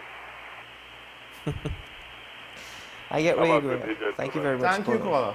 I actually haven't heard of this, I don't think, unless it is what was reported in news, but I don't think it is. What is that? I assume he's not speaking about the Chief Secretary's wife. Yes, I think he's so she was, right, she's driving on a license. The special, yes, it's special branch. This is why he was speaking about special branch. Right. And yes, I believe that the Prime Minister is obligated to have special branch security with him at all times. I think the Minister of National Security, the Minister, the Attorney General. The Attorney General, and yeah, it's the Attorney General, the Minister. I'm not even sure about Minister of National Security. I think he has a detail as well, but definitely the Prime Minister. And I know that the Prime Minister's wife, Sharon Clark Rowley, she also has as well as the President an attachment. And the President's spouse. All that is given, and it's the same thing for the Chief Secretary. You see, this is where I'm a bit confused, and I'll be honest with you, caller. I'm not entirely sure myself. It would be wrong of me to give you a definite response when I am not truly aware of the privilege of whether or not the spouse of the Prime Minister or the spouse of the Chief Secretary require or are obligated to have special branch. So we don't know if it's a requirement, but I've seen Anthony Carmona's wife had, when she was jogging around Savannah, there would have been an SUV trailing her within the Savannah so they don't stop traffic. Oh, that's wonderful. Right? And the thing is, even if that's fine, even if there's an obligation, even if there's nothing wrong with her having special branch with her, the point is she's driving herself, right? If special branch was driving her, then her lack of a license would not be an issue. But she's driving the car, so regardless of what special branch wants to say or not want to say, if you want to be a good example to the people who you are supposed to be governing, and I'll say this, if it was the Prime Minister's wife, I would say the same thing. If it was the opposition leader's husband, I would say the same thing. I don't care what your position is. You or your spouse gets caught driving without a license. Special branch wants to intervene, they should get fined too. Because that should be, to some extent, breaking the law. Good morning, caller from Faisabad. Sean, morning again. Morning. Good morning. All right, I think the problem with the licensed officers in Tobago, what they are peeved about, is under the Tobago House of Assembly Act, that they were supposed to recruit, or they have the power to recruit their own people as licensed officers in Tobago. And what they are taking it is that Trinidad is imposing officers on them rather than allowing them to hire their own officers. So that is a real issue. I think all you should contact Mr. Hochoy Charles, and he would give you the entire rundown with respect to the hiring of licensed officers for Tobago according to the Tobago House of Assembly Act. But caller, who's stopping them? If it's the also thing on is, the TJ the Act. exercise should not be what stops them from hiring licensed officers. Yeah, right? There needs to be something more there. This is, and remember, this is the Tobago Division inviting extra licensed officers at a busy period in order to try to enforce road and traffic laws. While I hear you on that, you know for a fact there is a power political play that is taking place in Tobago. Let me not play that we don't know that. So there is just constant Well, but caller, to be fair, I have seen Tobago police do road traffic exercises in holiday periods before Farley Augustine became Chief Secretary. Yes, I am saying to you what they are saying, rather than send Tobago Trinidadians across there. Recruit Tobagonians so that they could have a fair exchange. Right, but caller, I don't know exactly whose budget that comes out of, but the exercise should not be the thing that blocks the recruitment. Again, you see, and this is where we have to take off the political cap and see. But what it is that there is definitely a power struggle politically in Tobago, and Dr. Rowley is trying to impose himself on the people of Tobago in every particular way he could. And Farley is not going to have any of it. Caller, thank you very much. Caller, I have to disagree with you there. Just because it's causing, for your statements to be true, I have to make too many assumptions. There is the possibility, caller, and we could acknowledge it, that there is the possibility that there are political pressures with regards to maybe what you're suggesting there is also more so. There is no doubt there's political pressure on the Tobago House of Assembly from central government, and the Tobago House of Assembly is taking a certain stance. However, if I were to go with what you're sharing this morning under the THA Act, what I'm trying to figure out is what is stopping the Tobago House of Assembly from hiring officers, if that is the case. There is no blockage as such. Again, it's probably just budgetary considerations. There should be no barriers to them hiring if that be the case. The thing is, it depends on who's doing the hiring, right? So to be fair to the caller, if it's Trinidad and the budget from the central authority that deals with licensed officers that's doing the hiring, right? But if it's under the THA Act and one of the schedules of the THA Act, right? Possibly it's under the THA's budget. So that needs to be worked out. If it is under the THA's budget, then this exercise has no bearing whatsoever. Well, either way, it has no bearing whatsoever, right? But if it's under the THA's budget, then technically your theory holds no water because it's up to Farley to make that decision to hire or not. So, as we conclude... Although the TTPS, technically salaries are not paid by the THA, so I don't think the licensed officers will be paid by the THA. If we are to conclude this morning on a note of Tobago, we were speaking about local government elections, but if we were to conclude on Tobago, and maybe some callers could express their thoughts tomorrow, and that is, Dr. Keith Rowley is the Prime Minister of Trinidad and Tobago. But what is the legacy of Dr. Keith Rowley in Tobago? How will Dr. Keith Rowley be remembered by Tobagonians? Well, I think it very much depends on now how will the Tobago People's Party, aka the current THA executive, how they will be remembered, right? Somebody's going to be, to some extent, the villain and somebody's going to be the hero. Right? And it's not clear to me, because I have heard people supporting and saying that, no, me and my family in Tobago are against, right? So it's not clear to me where that lies, and I don't live there to get that litmus test directly. But here's an interesting thing, to actually take it back to local government elections. The THA is the model by which the executive model for the rest of the reform is supposed to be modeled after. Apparently, when it was put into place, Robinson said if it works in Tobago, we could expand it to the rest of the country. Property tax should apply for the THA as well. Of course, it's not going to necessarily, I don't know how much more it's going to give them, right? Maybe once you add commercial properties into property tax, it might give the THA a boost. It might actually improve the situation of Tobago more than the back and forth with regards to the allocation from the national budget. Of course, again, it all depends. I don't have the math to know if it will be substantial or not. I do find it interesting that nobody speaks about property tax with regards to Tobago and what it might mean. The flip side is, if we have local government reform, now the THA is no longer the only other executive body. Now they're just one of 14 other executive bodies. And I wonder what that will also mean for Tobago and their situation. I'll tell you what, before we get into that conversation, why don't we just bid farewell for today, and we can probably discuss that tomorrow. Sure. He's not going to want to discuss this tomorrow. No, I understand why. But if you do realize, I think over the last couple of weeks, things have been very quiet, and it's going to be quiet this week, it's going to be quiet next week. Well, things have been quiet, but some things have been rumbling on the surface, various little things. Do you think, right? do you think the campaigns have also, in a way, led to a sense of distraction? I don't know. All I do know is that neither side is for the most part is opening themselves up to the public. The Prime Minister, they get one question about Petrotrin, but it's been all very protected and safe.